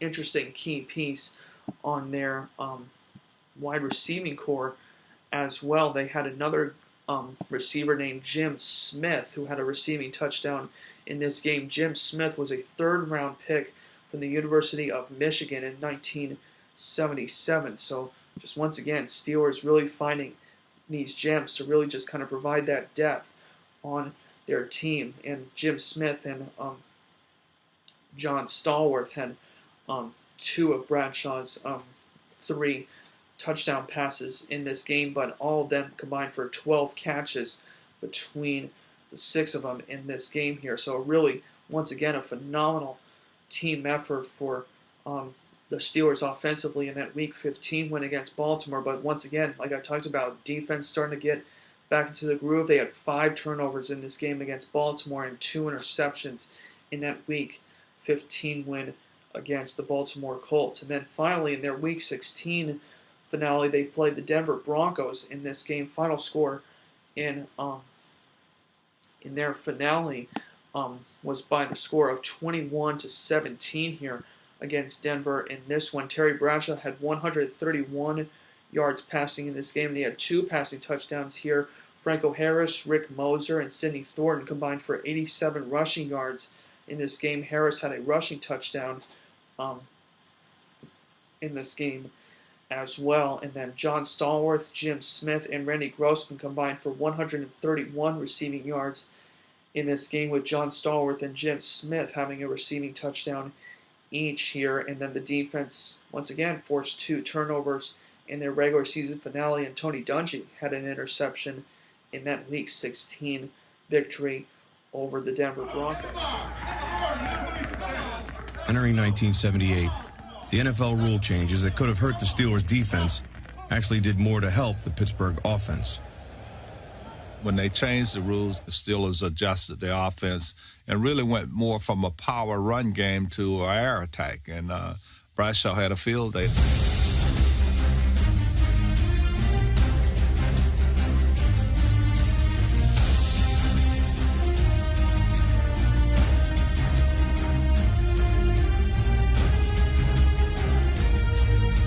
Quarterback Terry Bradshaw got off to the best start of his career. He threw a pair of touchdowns in each of the first 3 games, and the Steelers rolled to a 3-0 record. Bradshaw backs up. Bradshaw's very deep now. Now he lets it fly to the end zone. There's Thornton for the touchdown, straight down the middle to Sidney Thornton in the end zone. Here's Bradshaw going back deep. They're coming after him, chase him out of the pocket, running to the left, and he fires downfield into the crowd. Cunningham makes a catch over the shoulder of the defensive back. Can you believe that? That rule change in '78 made a significant difference. It was very obvious, the difference in the releases that the wide receivers were getting and how quickly they could get into the field and create separation. Receivers John Stallworth and number 88 Lynn Swann were running free like never before. And even a lesser-known tight end was consistently finding open spaces.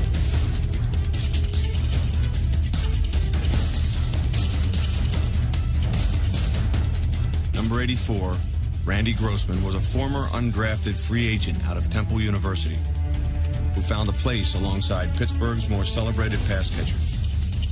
My first year being 74, we had a phenomenal draft that year. I mean, 4 guys are Hall of Fame guys. 2 of the guys were Swann and Stallworth. But no player embodied that underdog spirit more than John Stallworth.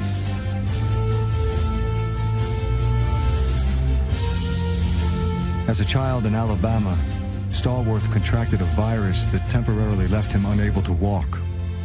I was paralyzed for about 2 weeks in the hospital for about that length of time. I remember laying in my hospital bed and looking outside, and it was during the summer months, and under normal circumstances, I'm out there running with the kids, and I can't do that. I thought about dying, and for gosh, about 3-4 years even, that was a constant thought of mine, that at one point I'm going to die. I'm not going to be here.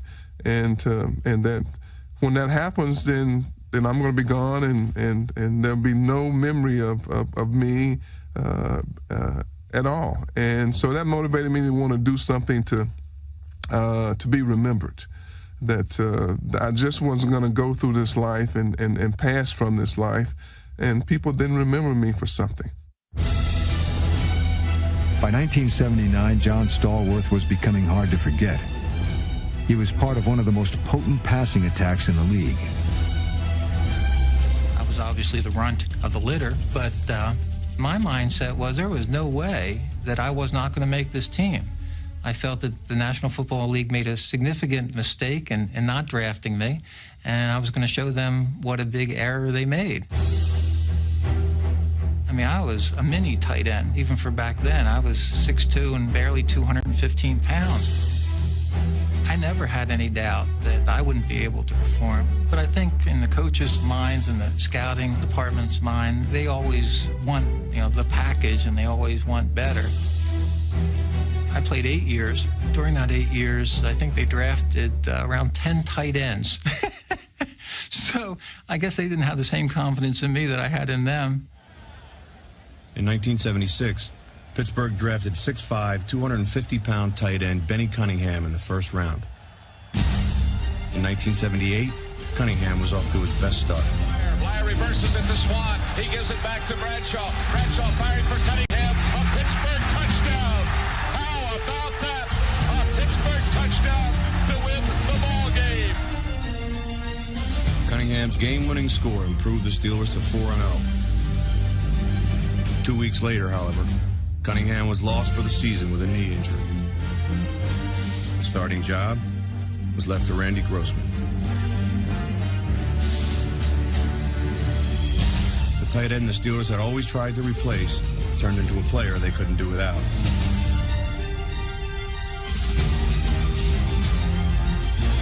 In just 10 starts, Grossman had a career-high 37 catches, the most by a Steelers tight end in over a decade. Randy Grossman, the little tight end, a basketball player at Temple. People were so concerned when Benny Cunningham went down, but their effectiveness has not changed since Grossman has come into the lineup.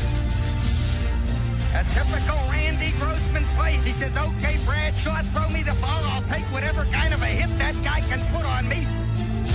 Grossman, the soft-spoken one, extremely articulate and extremely tough. The tough little tight end earned a not-so-tough nickname from his teammates. You know, you come from Philadelphia and you're Jewish. I mean, what kind of nickname are you going to get? I mean, they can't call you the Heb, so what are they going to call you? The Rabbi. So I was the Rabbi. And a couple times when I grew my beard, I looked pretty Hasidic, yeah. At that point in time, I've been the only Jewish player in the league. I think actually that's the only reason they kept me, you know, for minority hiring or something. For the Rabbi, the NFL was a promised land. And 1978 became a season of fulfillment. 78 was a great year, a really fun year for me. A player wants to play. I mean, that's what it's all about. It was really rewarding for me just to play. In 1978, Joe Greene was still the heart and soul of the Steelers' defense.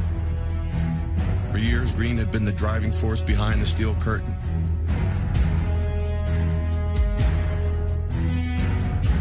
Now, he was a different player at the age of 32. Physically, in 78, I wasn't what I was in 74. Not as strong, not as quick. But 78, I was a lot smarter. An older and wiser Joe Greene was selected to his 9th Pro Bowl. And he became a mentor to Pittsburgh's young defenders. You got to get, it's like 3 or 4 yards, you know? You just got to drive as deep as you can. Okay. And you still just stay in there. What you ought to do, because he's giving off so much, is to come down and rub him. Right. Like the defense, filled with perennial All-Pros, was fortified with fresh talent. In 1979, the steel curtain was being fortified with younger linemen like number 76, John Banaszak. Banaszak came to the Steelers in 1975, their second Super Bowl season, and by 1979, he was a starter. Still, he never imagined himself growing up to be a Steeler. I was born and raised in Cleveland, Ohio. Everybody that I grew up with was a Cleveland Browns fan. All my friends and all my relatives and all my neighbors. I wasn't drafted in the 1975 draft, which made me a free agent coming out of college. And I was contacted by 5 teams, the Steelers being one of them. All my years of football, I never played on a championship football team. And I felt that if I signed with the Pittsburgh Steelers, my chances of playing on a championship team obviously were very good. And that night I called my dad up and I said, Dad, I've got great news for you. I've just signed with the Pittsburgh Steelers. And he hung up on me. I heard the click on the phone. I called him right back and I said, Dad, I know that it had to be a bad connection that you didn't hang up on me. And then my dad started. He said, how am I going to tell your mother? How am I going to tell your 6 brothers and your sister that you signed with the hated Pittsburgh Steelers? But right before we hung up, he told me, he says, well, I guess I got to become a Steeler fan, huh? And I said, yeah, if you want to see me play, you're going to have to become a Steelers fan because I'm going to make that team. And I want you to be at our games. And he did. He became a Steeler fan. and a very proud Steeler fan who happened to go to 3 Super Bowls that wouldn't have happened if I signed with the Browns.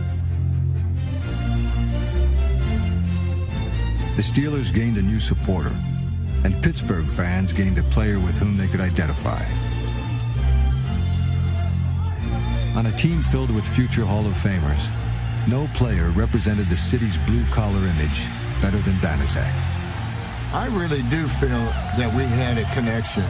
You know, they thought I carried my lunch pail to practice with me, and I did. I had to. I wasn't good enough to not practice well during the week. And I think the Pittsburgh fans appreciated that. You take a look at the stands in Pittsburgh and all the hard hats, those guys are all steel workers.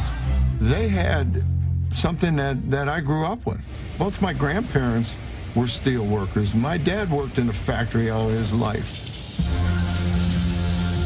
I can remember that picture of Bradshaw and Willie Stargell with the hard hats on in Sports Illustrated and thinking, you know, that's the perfect background for me. I'm in a steel town. I'm close. I have a relationship with these people. They made this big, huge banner, and it was like 40 yards long, and it said, "We love the Steelers, the Banaszak bunch." And they hung it up in the end zone. The Steelers got upset about it and said, "The sign's too big. It takes away from all the other signs. We can't have that sign anymore." And they had to sneak the sign into the game.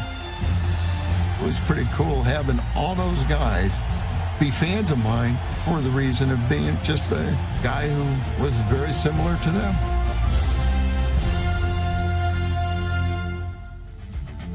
The young player who made the most significant impact was a second-year nickelback named Tony Dungy, number 21. He was a smart football player. In my 14 years in training camp, I had never seen a guy come through there who understood the game and knew the game of football the way Tony Dungy did. Dungy led the team with 6 interceptions, but the dominant force in the secondary was still 9th-year cornerback Mel Blount. The rules designed to neutralize him couldn't keep Blount from another Pro Bowl season. I think when they changed those rules, it made me prove to the NFL that, you know, we still can play and we still be the best. You got to have a positive attitude, and you got to believe in yourself and believe in the people that you're working with. And I think that was the kind of the mindset and the attitude that whole team took on, that we don't care what you do, we're going to still dominate. Pittsburgh adjusted its defense by blitzing more than ever.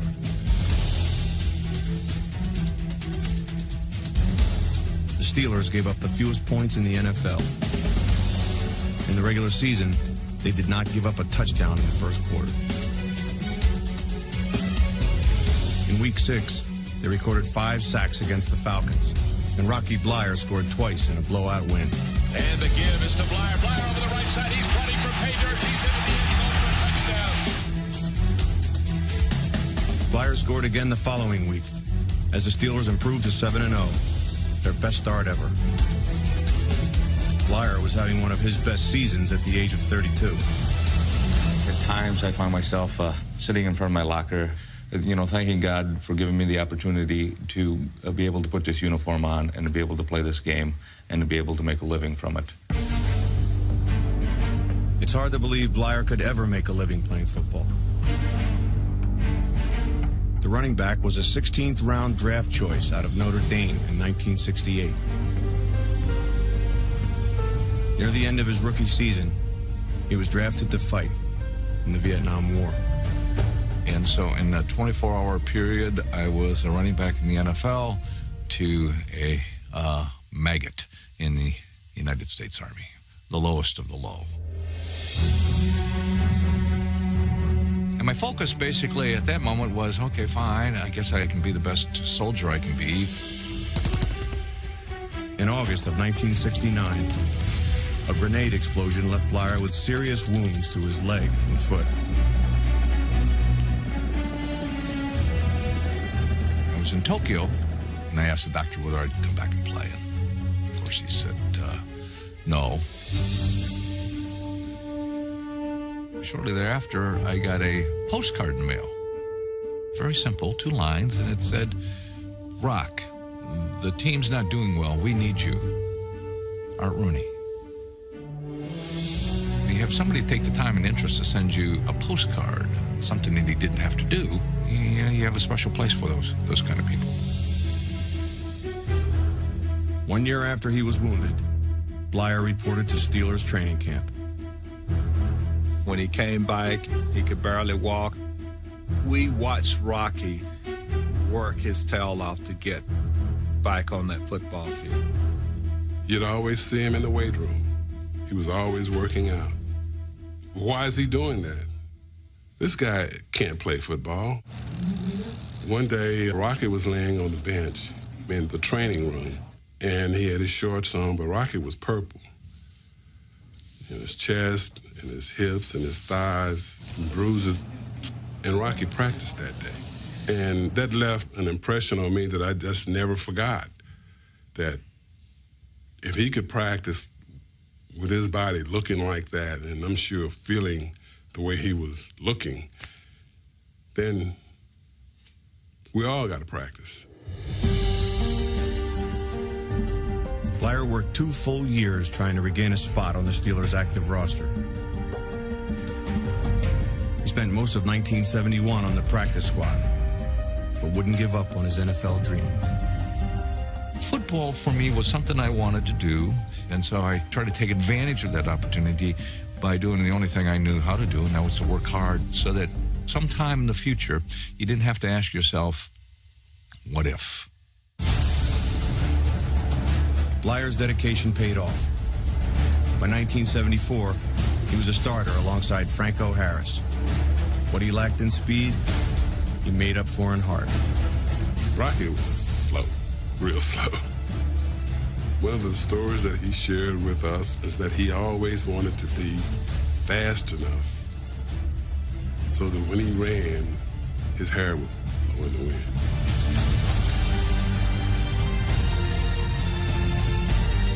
One day, he had a breakaway, and he said he felt the wind blowing in his hair.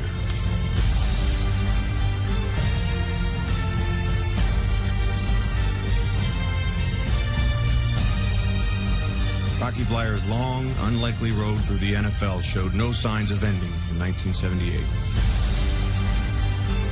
Blyer scored a career-high 6 touchdowns, including the game winner in the final minutes against the Saints. Bradshaw's back. The rush is on. He has to unload it. He does to Blyer to 19. Blyer to 15 to 10 to 5. Blyer going in for the touchdown. Oh, dependable Rocky Blyer. Age hadn't caught up with the 32-year-old Rocky Blyer or the Steelers. They were proving to be as good as ever. Basically, we like to pride ourselves on being a very fundamental football team. You have to win by blocking well and tackling well, out-hitting your opponents. And it takes special kinds of people to do that. And those special kinds of people are the ones we're looking for. And I think we have those kinds of people. The people the Steelers had were the best in the game.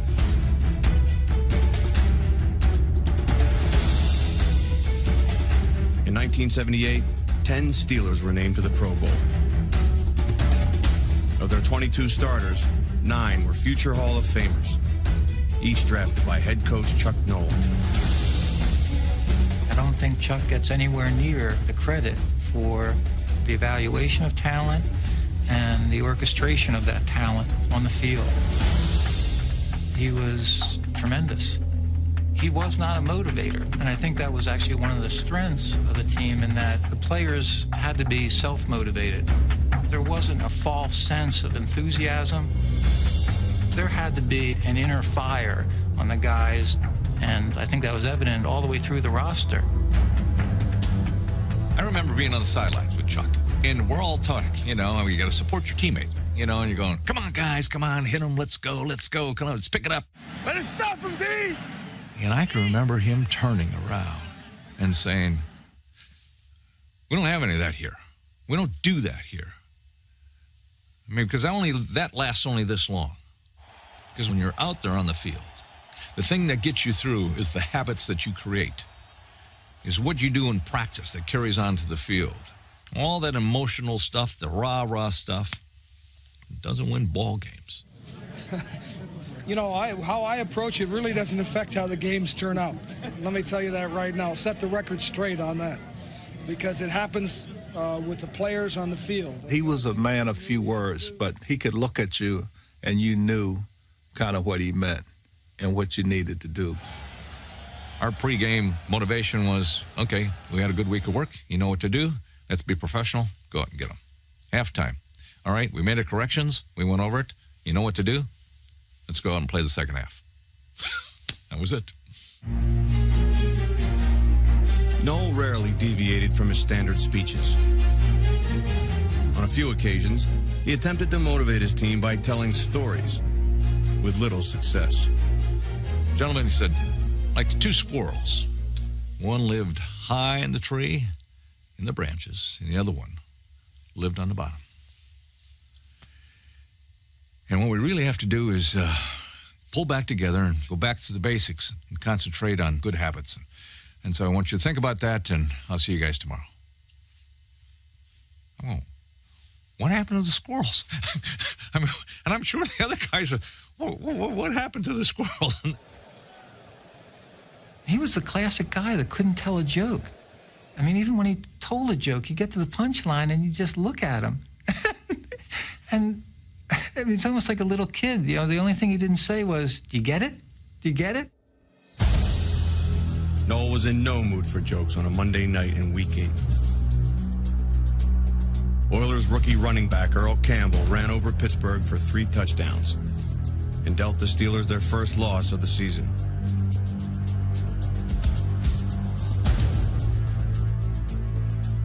In Week 11, Pittsburgh lost again in Los Angeles.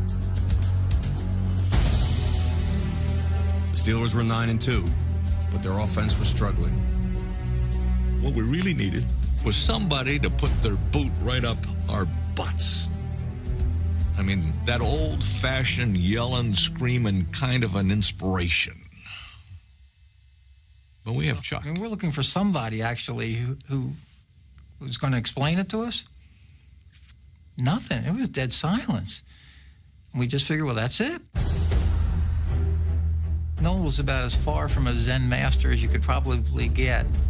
He was so serious all the time. I mean, it was miserable listening to Chuck talk.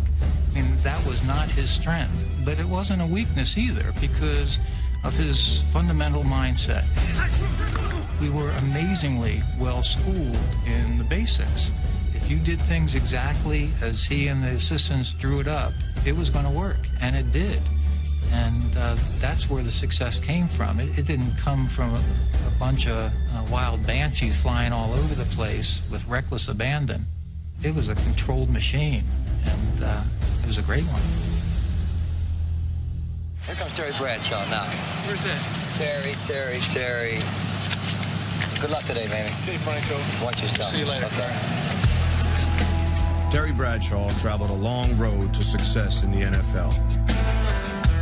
The Steelers quarterback had endured years of struggle, booing from hometown fans, and a stormy relationship with his head coach.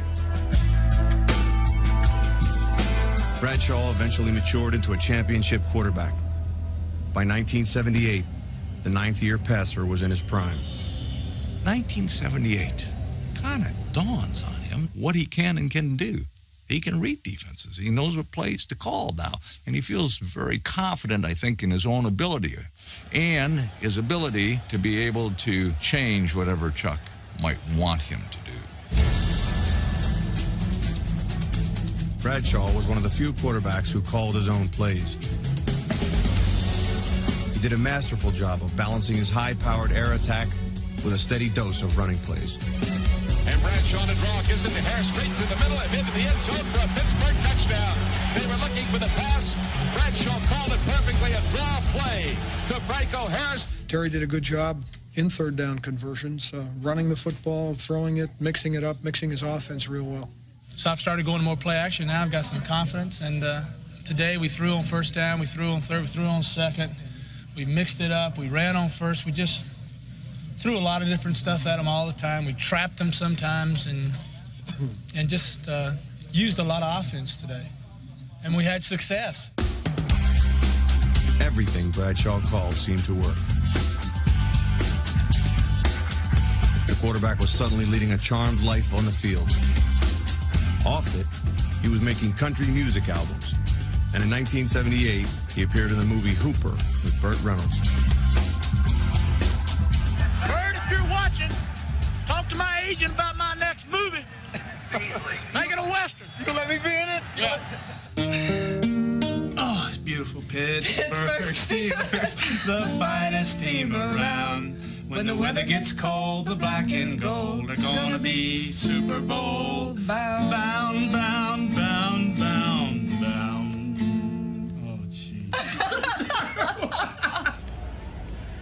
I guess that's one of the reasons why Terry is such a fun guy. He can really, really laugh at something, and he can really laugh at himself, too. Some people say that football teams are like a family. Would you agree with that? Oh, I hate all these guys, and I don't enjoy them at all. No, I think it's true in a sense. We're close. Heck, you're together 6 months a year. You're sleeping with one another. You shower together. You meet together all day long, and we got a beautiful family here. In the Steelers family, the two-star receivers were sibling rivals, vying for their quarterback's attention on and off the field. By 1979, John Stallworth and Lynn Swann had become football's most dynamic receiving tandem. But they weren't always equal partners. Earlier in his career, the soft-spoken Stallworth was hardly noticed next to his flamboyant teammate. The public's perception of who the receiver was with the Pittsburgh Steelers was always Swann. I've gotten the question, oh, you played with Swann? And I always wanted to respond, no, Swann played with me. I felt that I was always competing with that. And that was a motivating factor for me, to make sure that people understood that I was as good or better. I do remember a game when I caught one pass during the course of the game and came into the locker room the next day. Chuck comes in and he said, well, John, we won the football game. How you feel? And my words to him was, Chuck, I told him I was pretty pissed off. And he says, why? I said, well, I only caught one pass. And he said, but John, we won the football game. Which would you rather have, winning the football game or catching a lot of passes? And my response was, Chuck, I'd like to think we can do both. Brad was very good at playing both Swann and Stallworth against one another in kind of a joking way. One week he decided, I'm going to just kind of hang out with Lynn just to see what John would say. And so he'd go over to Lynn, cross the locker room over to the other side, just kind of hang around his locker, and then he'd come back, and then Brad would giggle. Terry is a scream. He played it, to the hilt. And all of a sudden, wherever he turns around, there's Lynn and there's John. He would, out loud say something like, boy, I could really go for a donut. And all of a sudden, there's a dozen donuts there. So it was fun to watch, but it was obviously a great thing for the team, too. On a Monday night in Week 13, Bradshaw hit Stallworth for one score and Swann for two others.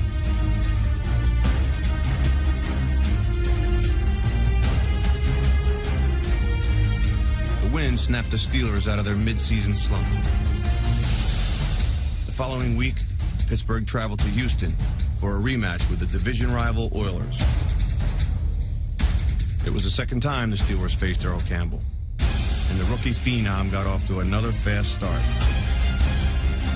Looked like he was about to have a good day, and Donnie caught him right in the ribs. When Donnie Shell hit you, you knew you'd been hit. That was a statement, and that kind of told you what that game was all about. Didn't want to see him get hurt, but first time in my entire career that I ever was glad to see someone leave the field. With Campbell out, Houston was helpless.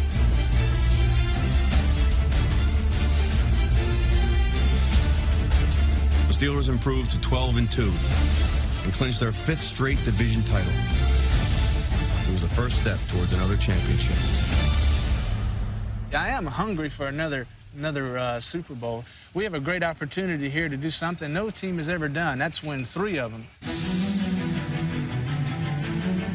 This was Pittsburgh's time of year. In the Steelers' final regular season home game, Bradshaw threw for 3 more scores. He finished the year with a league-high 28 touchdown passes and was named the NFL's most valuable player. Bradshaw had survived his early career storms and had produced his best season. Now, he and the 14-2 Steelers were ready to conquer the postseason. We get on fire, we get confident, we get that fever, and we're hard to play. I'd hate to have to play against us. We're gonna be hard to beat. Hard to beat. Welcome back, everybody, to 100 Years of the NFL, a historical journey. I hope you all enjoyed some of the regular season highlights of the Pittsburgh Steelers' 1978 season, and of course introducing some more of their key players on their 1978 team. Of course, John Banaszak, Rocky Bleier, Mel Blount, John Stallworth, and Randy Grossman, and those other guys, just providing all that depth behind those Hall of Fame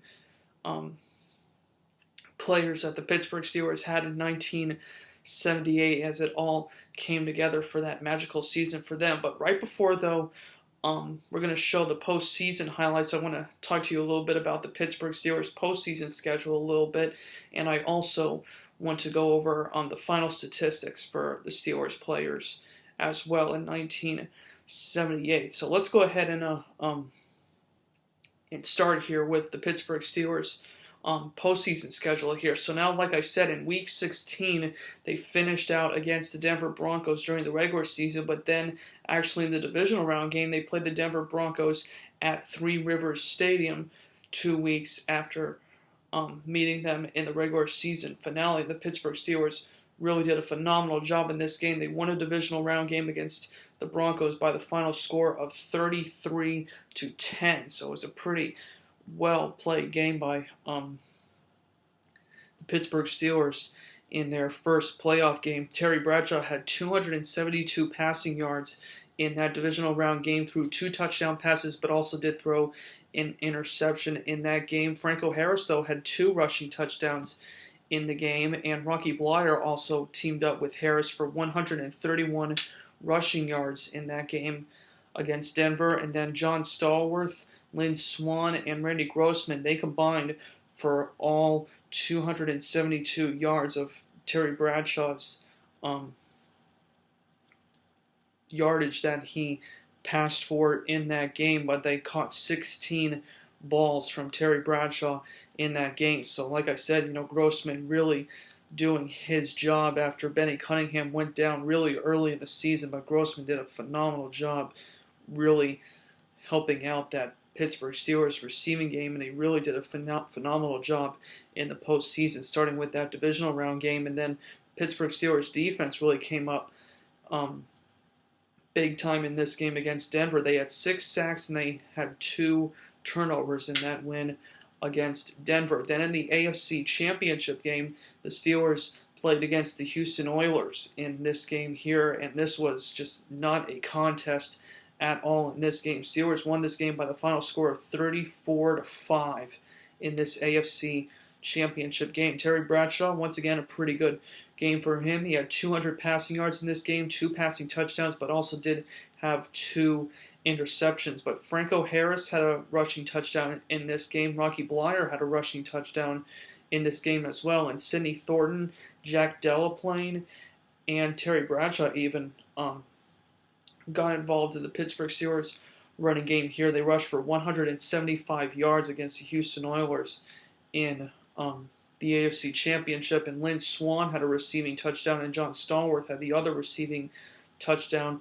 and Rocky Bleier and Rex Grossman had 11 catches in this game for the 200 yards that Terry Bradshaw passed for in the AFC Championship. But this was perhaps the best performance by the Pittsburgh Steelers defense in the entire postseason. They had 4 sacks on Dan Pastorini in that game, and they had 9 turnovers on the Oilers as well. They had 5 interceptions and 4 fumble recoveries, so just a terrific, well-played game by the Steelers in that AFC Championship against Houston. And then, of course, capping it off with Super Bowl 13 against the defending Super Bowl champion Dallas Cowboys. Phenomenal game here by the Steelers in this game. They won, of course, Super Bowl 13. Final score in that game was 35-31, and this was really Bradshaw's finest hour of his season. Of course, like I mentioned, he was the league MVP, but this game really showcased his time under the bright lights and really delivering the Super Bowl MVP that he deserved in this game. Bradshaw passed for 318 yards in this game, 4 passing touchdowns, and also did throw an interception, but I don't think it really came back to bite him that much in that game. Franco Harris had a pretty decent game as well. He had 90 scrimmage yards in the Super Bowl, and he had a rushing touchdown in that game. And then Rocky Bleier had a receiving touchdown in this game, as well as Lynn Swann. John Stallworth had 2 receiving touchdowns in the game as well. But Theo Bell, that backup wide receiver that I was talking about a little bit, kind of stepped up for the Steelers in some games during the regular season. He contributed to the receiving game in the Super Bowl, and also Randy Grossman did as well. But all 5 of them combined for 296 receiving yards of Bradshaw's 318 that he had in that game. So just a phenomenal job by the Pittsburgh Steelers offensively, but defensively, another really good game as well in this Super Bowl. Here they had 5 sacks on Roger Staubach in this game, and they had 3 turnovers as well, including an interception from Mel Blount to cap off a 17-2 record for the Pittsburgh Steelers, and really forming their dynasty of the 1970s with that win over the Dallas Cowboys in Super Bowl 13. So just a phenomenal season by the Pittsburgh Steelers. And of course, like I said, it's almost a storybook dynasty year they had in 78. Of course, everyone, like I mentioned, everybody was just wondering, would the glory days ever come for Pittsburgh after they were just lost in the woods for their first 4 decades of their franchise's history? Once the 1970s rolled around, the city of Pittsburgh finally did have their glory days, and of course their 4 Super Bowl titles, but none better than their 1978 season. Well, so now what we're going to do right now is we're going to go ahead and we're going to take a look at some of the Pittsburgh Steelers' key offensive players that they had in their contributions to the Steelers in 1978. So let's go ahead and let's start out with quarterback Terry Bradshaw, who of course won the league MVP that year in 1978 in the NFL, but he passed just for a shade over 2,900 yards in 1978. He had 28 passing touchdowns, but he also did have 20 interceptions, so a little bit high on the interceptions that Bradshaw had in 1978, but he also did have a rushing touchdown during the 78 regular season as well. But then once the playoffs came in, like I said, Terry Bradshaw really turned it on, of course, especially in the Super Bowl when he took down the Dallas Cowboys and their doomsday defense in Super Bowl 13. And then also you cannot forget their fullback Franco Harris, who had a really decent year for his standards with the Pittsburgh Steelers. Of course, he was the early splash in 1972, but then in 1978, though, still had quite a bit left for his career in 78. He rushed for 1,082 yards in 1978. He had 8 rushing touchdowns, and he also had 22 catches for 144 yards during the regular season, and also became a key contributor in the Steelers' postseason run. And then, of course, his running back, Rocky Bleier, of course, the incredible story of him coming back after being seriously wounded during the Vietnam War, which he served, but then once he came back, really became a inspirational leader for that Pittsburgh Steelers team. But in 1978, though, Bleier had a really good year. He had 801 scrimmage yards in 1978, and he had 6 total touchdowns in 78 as well. And then, of course, like he mentioned, he was a 16th round draft pick in 1968 from Notre Dame. So just an incredible story from Rocky Bleier. And he also caught a touchdown in the Super Bowl, and he had a touchdown in the AFC Championship game against the Oilers. So once again, just another really key component of the Steelers' offense in '78. And then, of course, their two wide receivers, both Lynn, Swann, and John Stallworth, both of them really helping out that Pittsburgh Steelers receiving corps. And this was really that one year where they were both really balanced to complement each other in the receiving game. Lynn Swann, though, he had 880 receiving yards in 1978 during the regular season. He had 11 receiving touchdowns during the regular season as well, with an All-Pro honor attached to that. But then in the playoffs, though, he had 274 receiving yards, though, in the Steelers' 3 playoff games, and he had 3 receiving touchdowns. John Stallworth, on the other hand, he had 798 receiving yards during the regular season. He caught 9 touchdowns in the regular season, but during the postseason, though, he actually was a little bit better than Lynn Swann. He had 288 receiving yards, and he had 4 receiving touchdowns, including 2 in Super Bowl 13. So just a really impressive job by Lynn Swann and John Stallworth, really helping Bradshaw out in '78 and really being the 2 Hall of Fame receivers that they would later become in Canton. So a phenomenal job by those two. But then, of course, you can't leave out, though, Randy Grossman and Benny Cunningham for what they did, as well as the 2 tight ends that really kind of were the underachievers, you could say. You know, they really weren't as talked about as Lynn Swann and John Stallworth, but they still did a phenomenal job in 1978. Grossman and Cunningham combined for 53 catches for 769 yards and 3 touchdowns during the regular season. And then, of course, Grossman,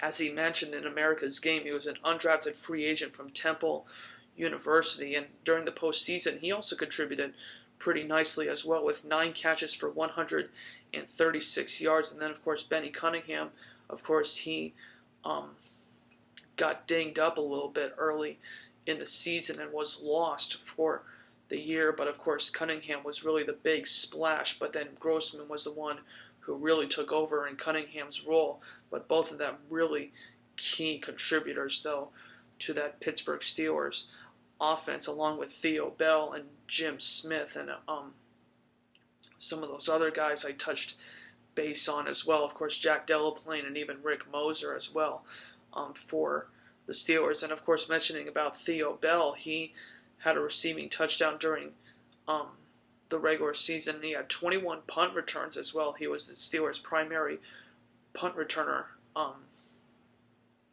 that season in 1978.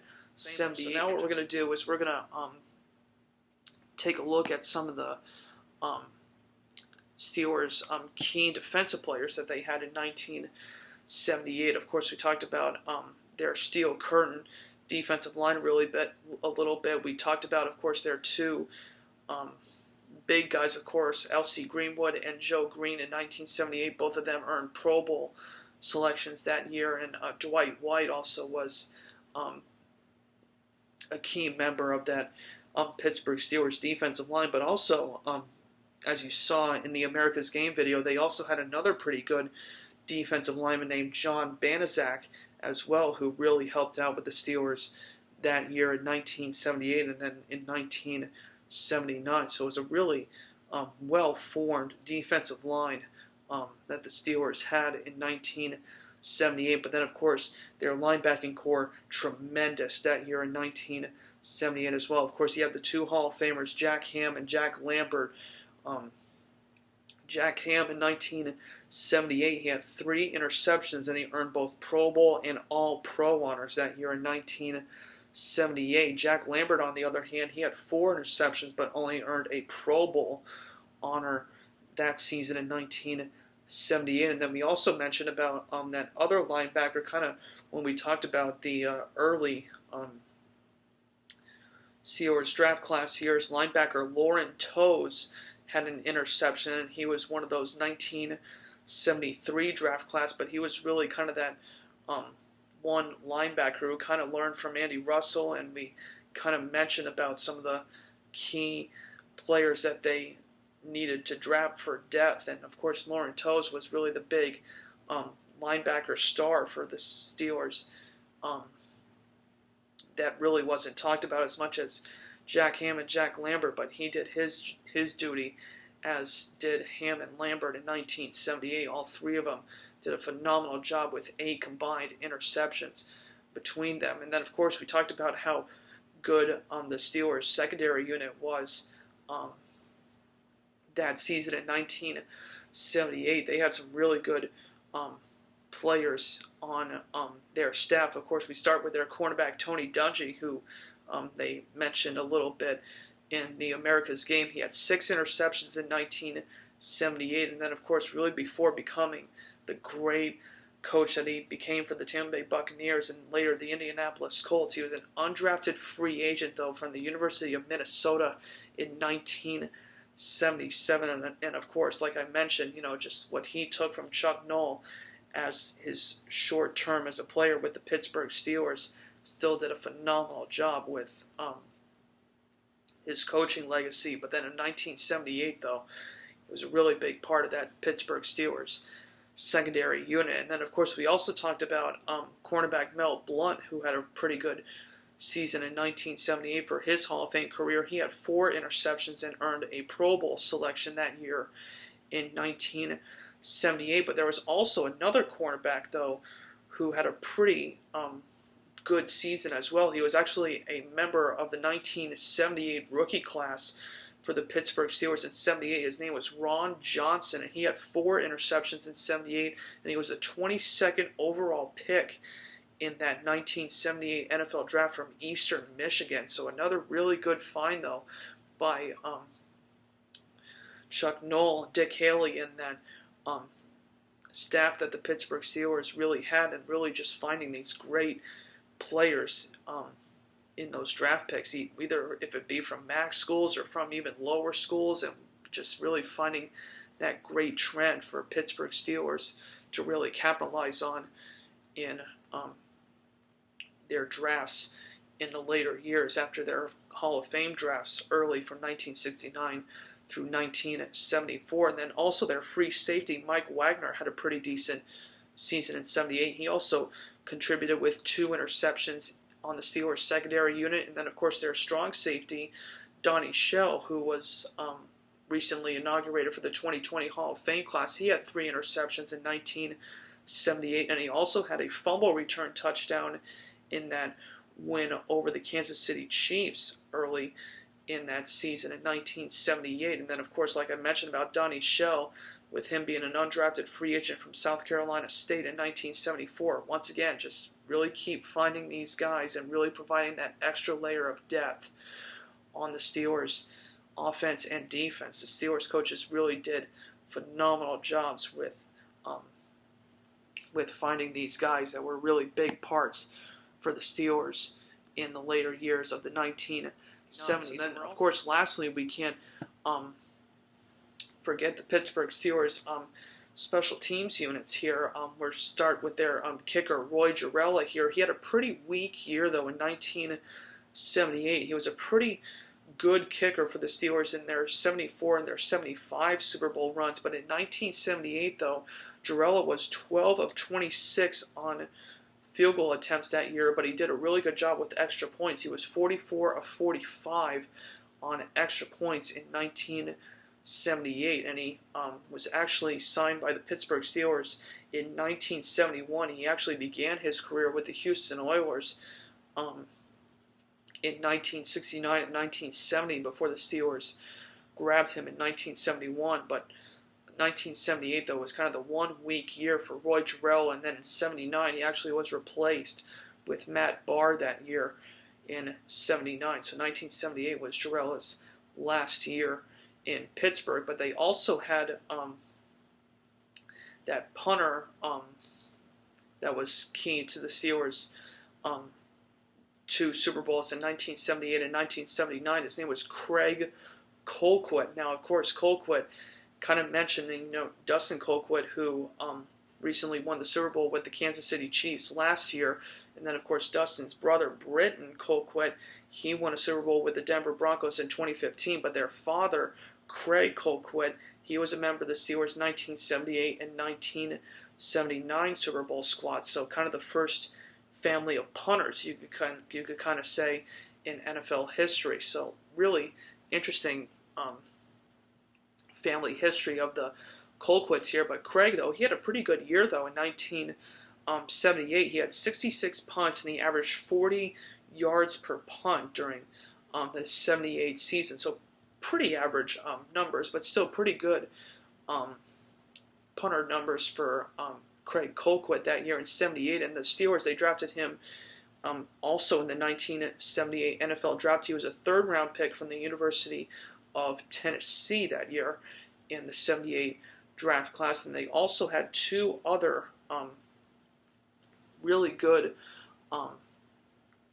returners on their special team squads. One of them was kick returner Larry Anderson, who had 37 kick returns for the Steelers in 1978. He averaged 25.1 yards per return that year, but he also had a kick return touchdown for the Steelers actually during the regular season against the Cleveland Browns, against the second time actually they played against the Cleveland Browns, because they only scored the one touchdown against Cleveland in overtime with the touchdown pass to Benny Cunningham. But in their second go-round against the Cleveland Browns, Anderson had a kick return touchdown in that victory against Cleveland. And then as for Anderson, though, he was a fourth-round pick, though, in the 1978 NFL draft from the University of Louisiana Tech, the same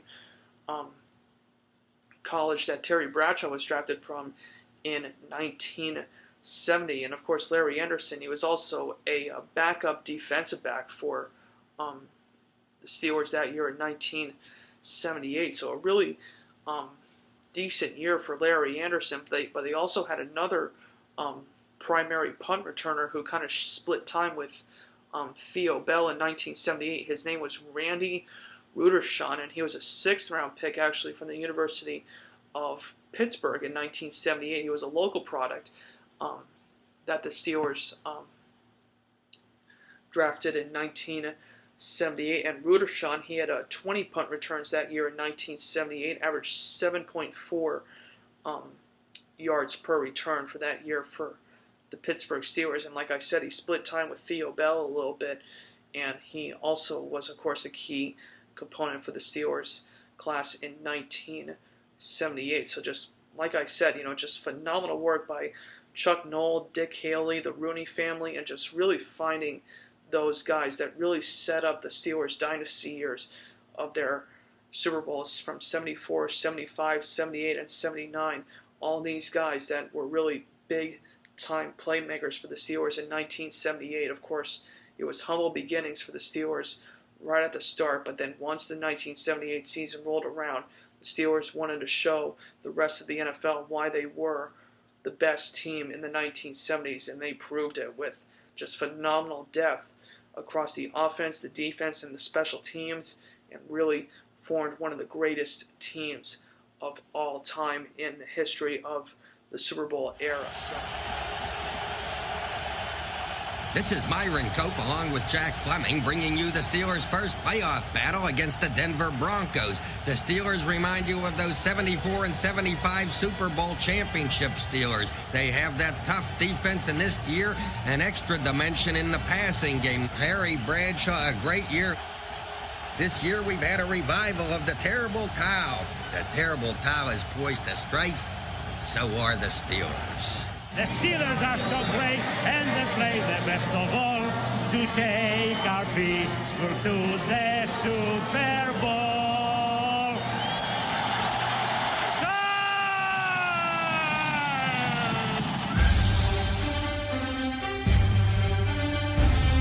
Bradshaw's back knee, good protection. Going deep for Swann. There's Swann to catch it for the touchdown. Swann caught it up in the air.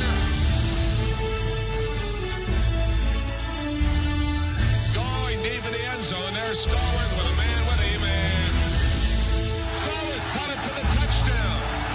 Stallworth with a circus catch at the end line. After dominating Denver, Pittsburgh had an icy reception for Houston in the AFC Championship. The Oilers were a division rival on the rise, and they had already won in Pittsburgh earlier in the season.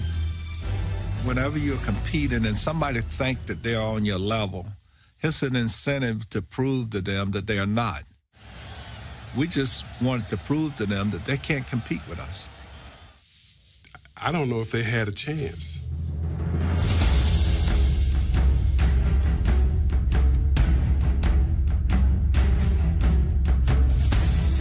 Earl Campbell, the Rookie of the Year who had run over the Steelers in Week 8, was shut down in his return to Pittsburgh.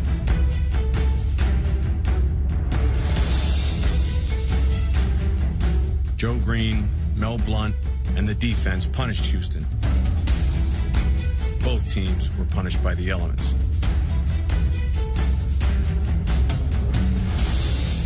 Of all the games that I've played, that was the coldest.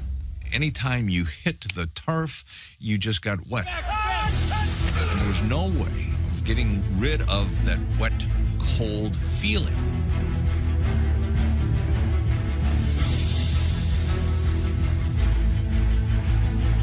The Steelers' offense never got waterlogged. Terry Bradshaw and Rocky Bleier helped Pittsburgh build a 31-3 halftime lead.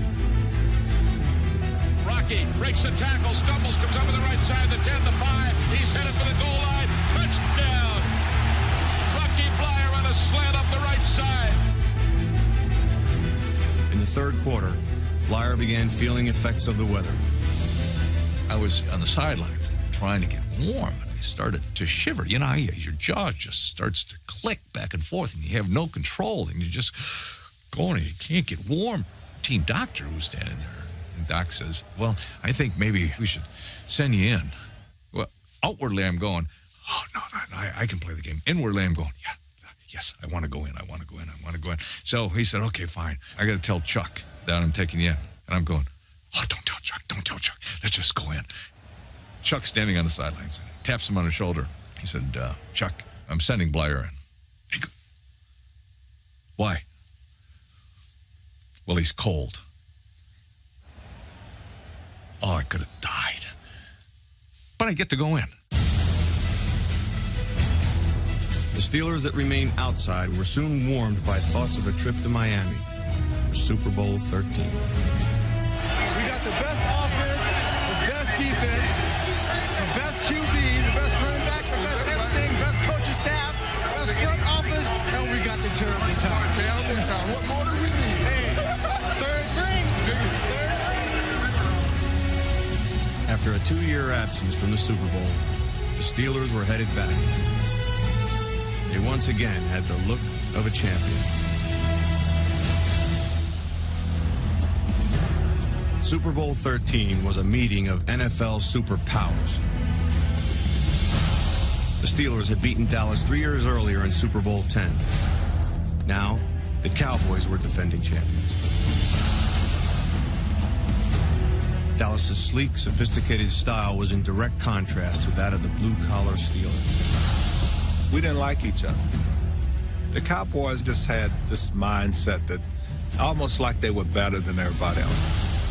You know, anytime you start proclaiming yourself as America's team, it was disrespectful to the rest of the league. The most disrespectful Cowboy that week was Thomas Hollywood Henderson. The linebacker had made headlines by questioning the intelligence of Terry Bradshaw. He took verbal shots at several other Steelers as well. His comments about me was that, you know, I was just a backup who didn't belong in the Super Bowl and basically was no good. And the only reason I was there is if somebody died or something. So I took it pretty personal.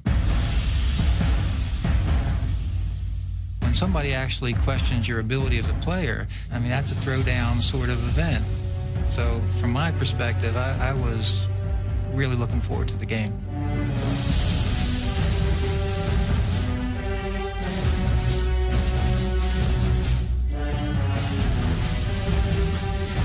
Grossman made the catch. Behind Henderson. Come on, man. Wasn't able to cover Randy Grossman, the guy who can only play when somebody dies or breaks a leg. So said Henderson. Huh? Bradshaw, as usual, thrived under the big game pressure. Bradshaw loved to be in the limelight. It was almost as if when the lights went on, it was showtime and he was ready to go.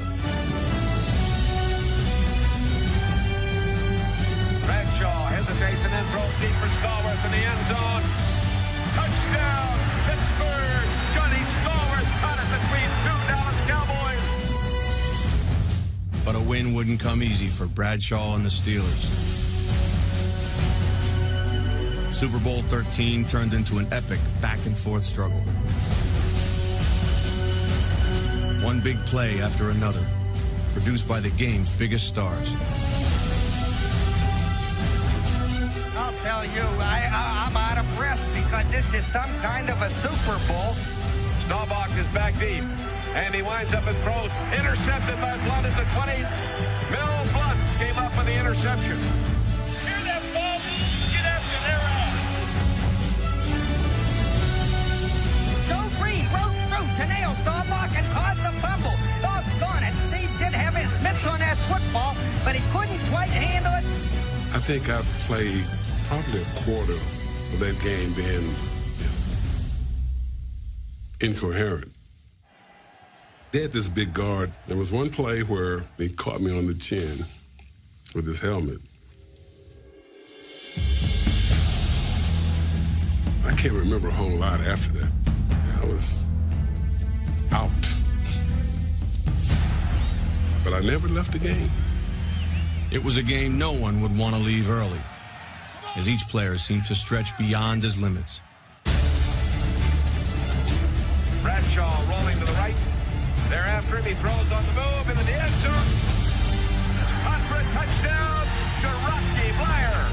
As I was going up, thud. I mean, I felt this thud over my head, into my hands, and I knew I had it.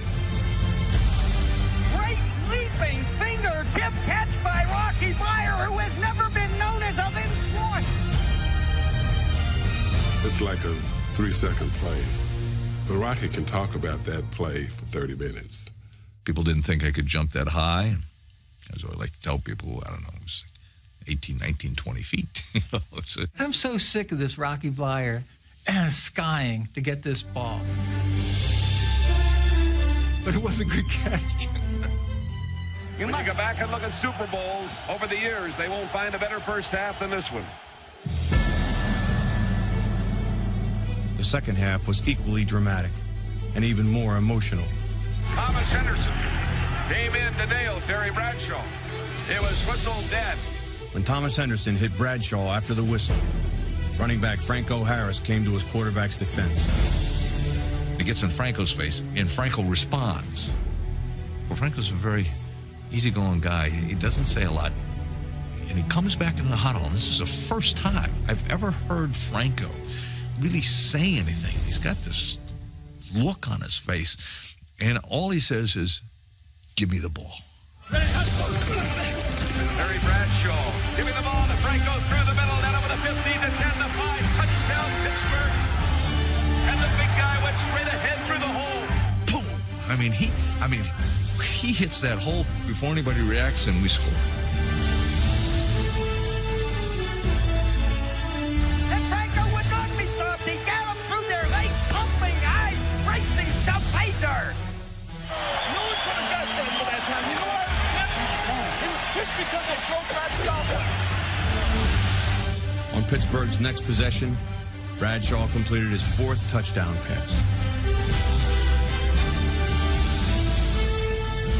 Swann makes a circus catch in the end zone. Unbelievable catch for the touchdown. He was up in the air and made a circus catch.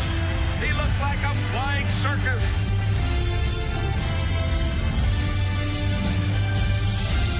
It was the first time Bradshaw ever threw for more than 300 yards, and he was named the game's most valuable player.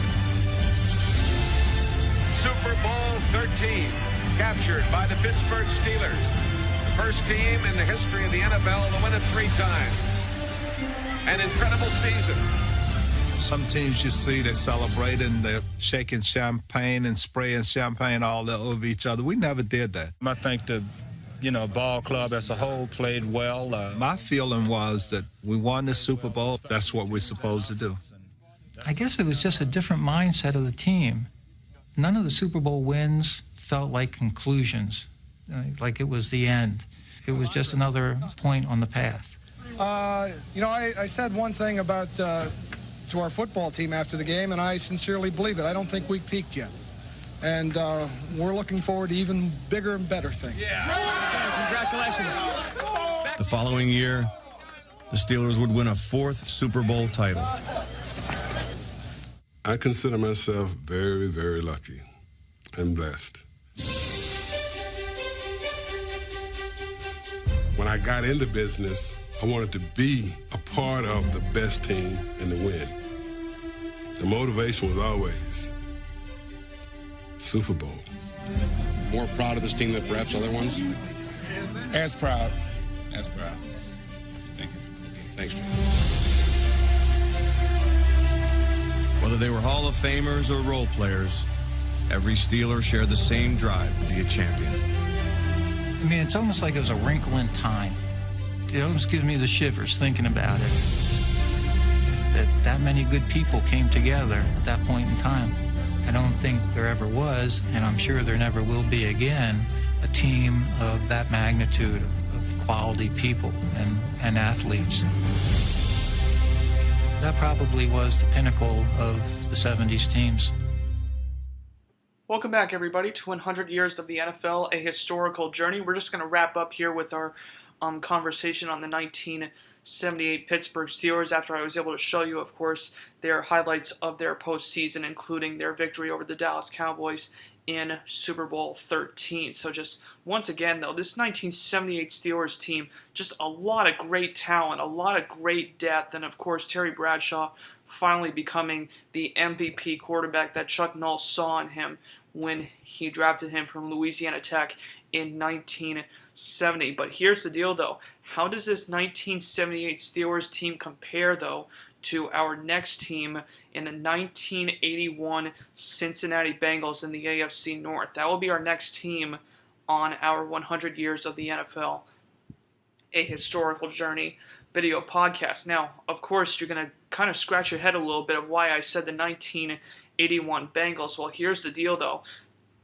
The Cincinnati Bengals won 2 AFC championship titles in 1981 and 1988. So here's going to be the deal, actually, is that I chose the 1981 Bengals for our first season here, but then next season, when I count down the greatest teams of all time that have never won a championship, that's when I'll use the 1988 Bengals in our next season. Even though the Cincinnati Bengals have not won a Super Bowl, I felt their 1981 squad was better than the 88 Bengals in this year's 100 Years of the NFL, a historical journey video podcast here. So that will be our topic for our next broadcast on our next show of 100 Years of the NFL, a historical journey. So once again, though, I really appreciate all of you really enjoying my videos and really providing some great feedback and watching my videos. And of course, if you have an idea or a story from your favorite team or one of the favorite players of your favorite team that you know of and you want me to do some research into, feel free to put a comment on my Facebook, Twitter, or YouTube account, as we're going to continue with our broadcast here over the next few weeks. But once again, though, I hope everybody has a great night, and I hope all of you really continue to stay safe during these difficult times. CBS Sports thanks you for watching this presentation of the National Football League.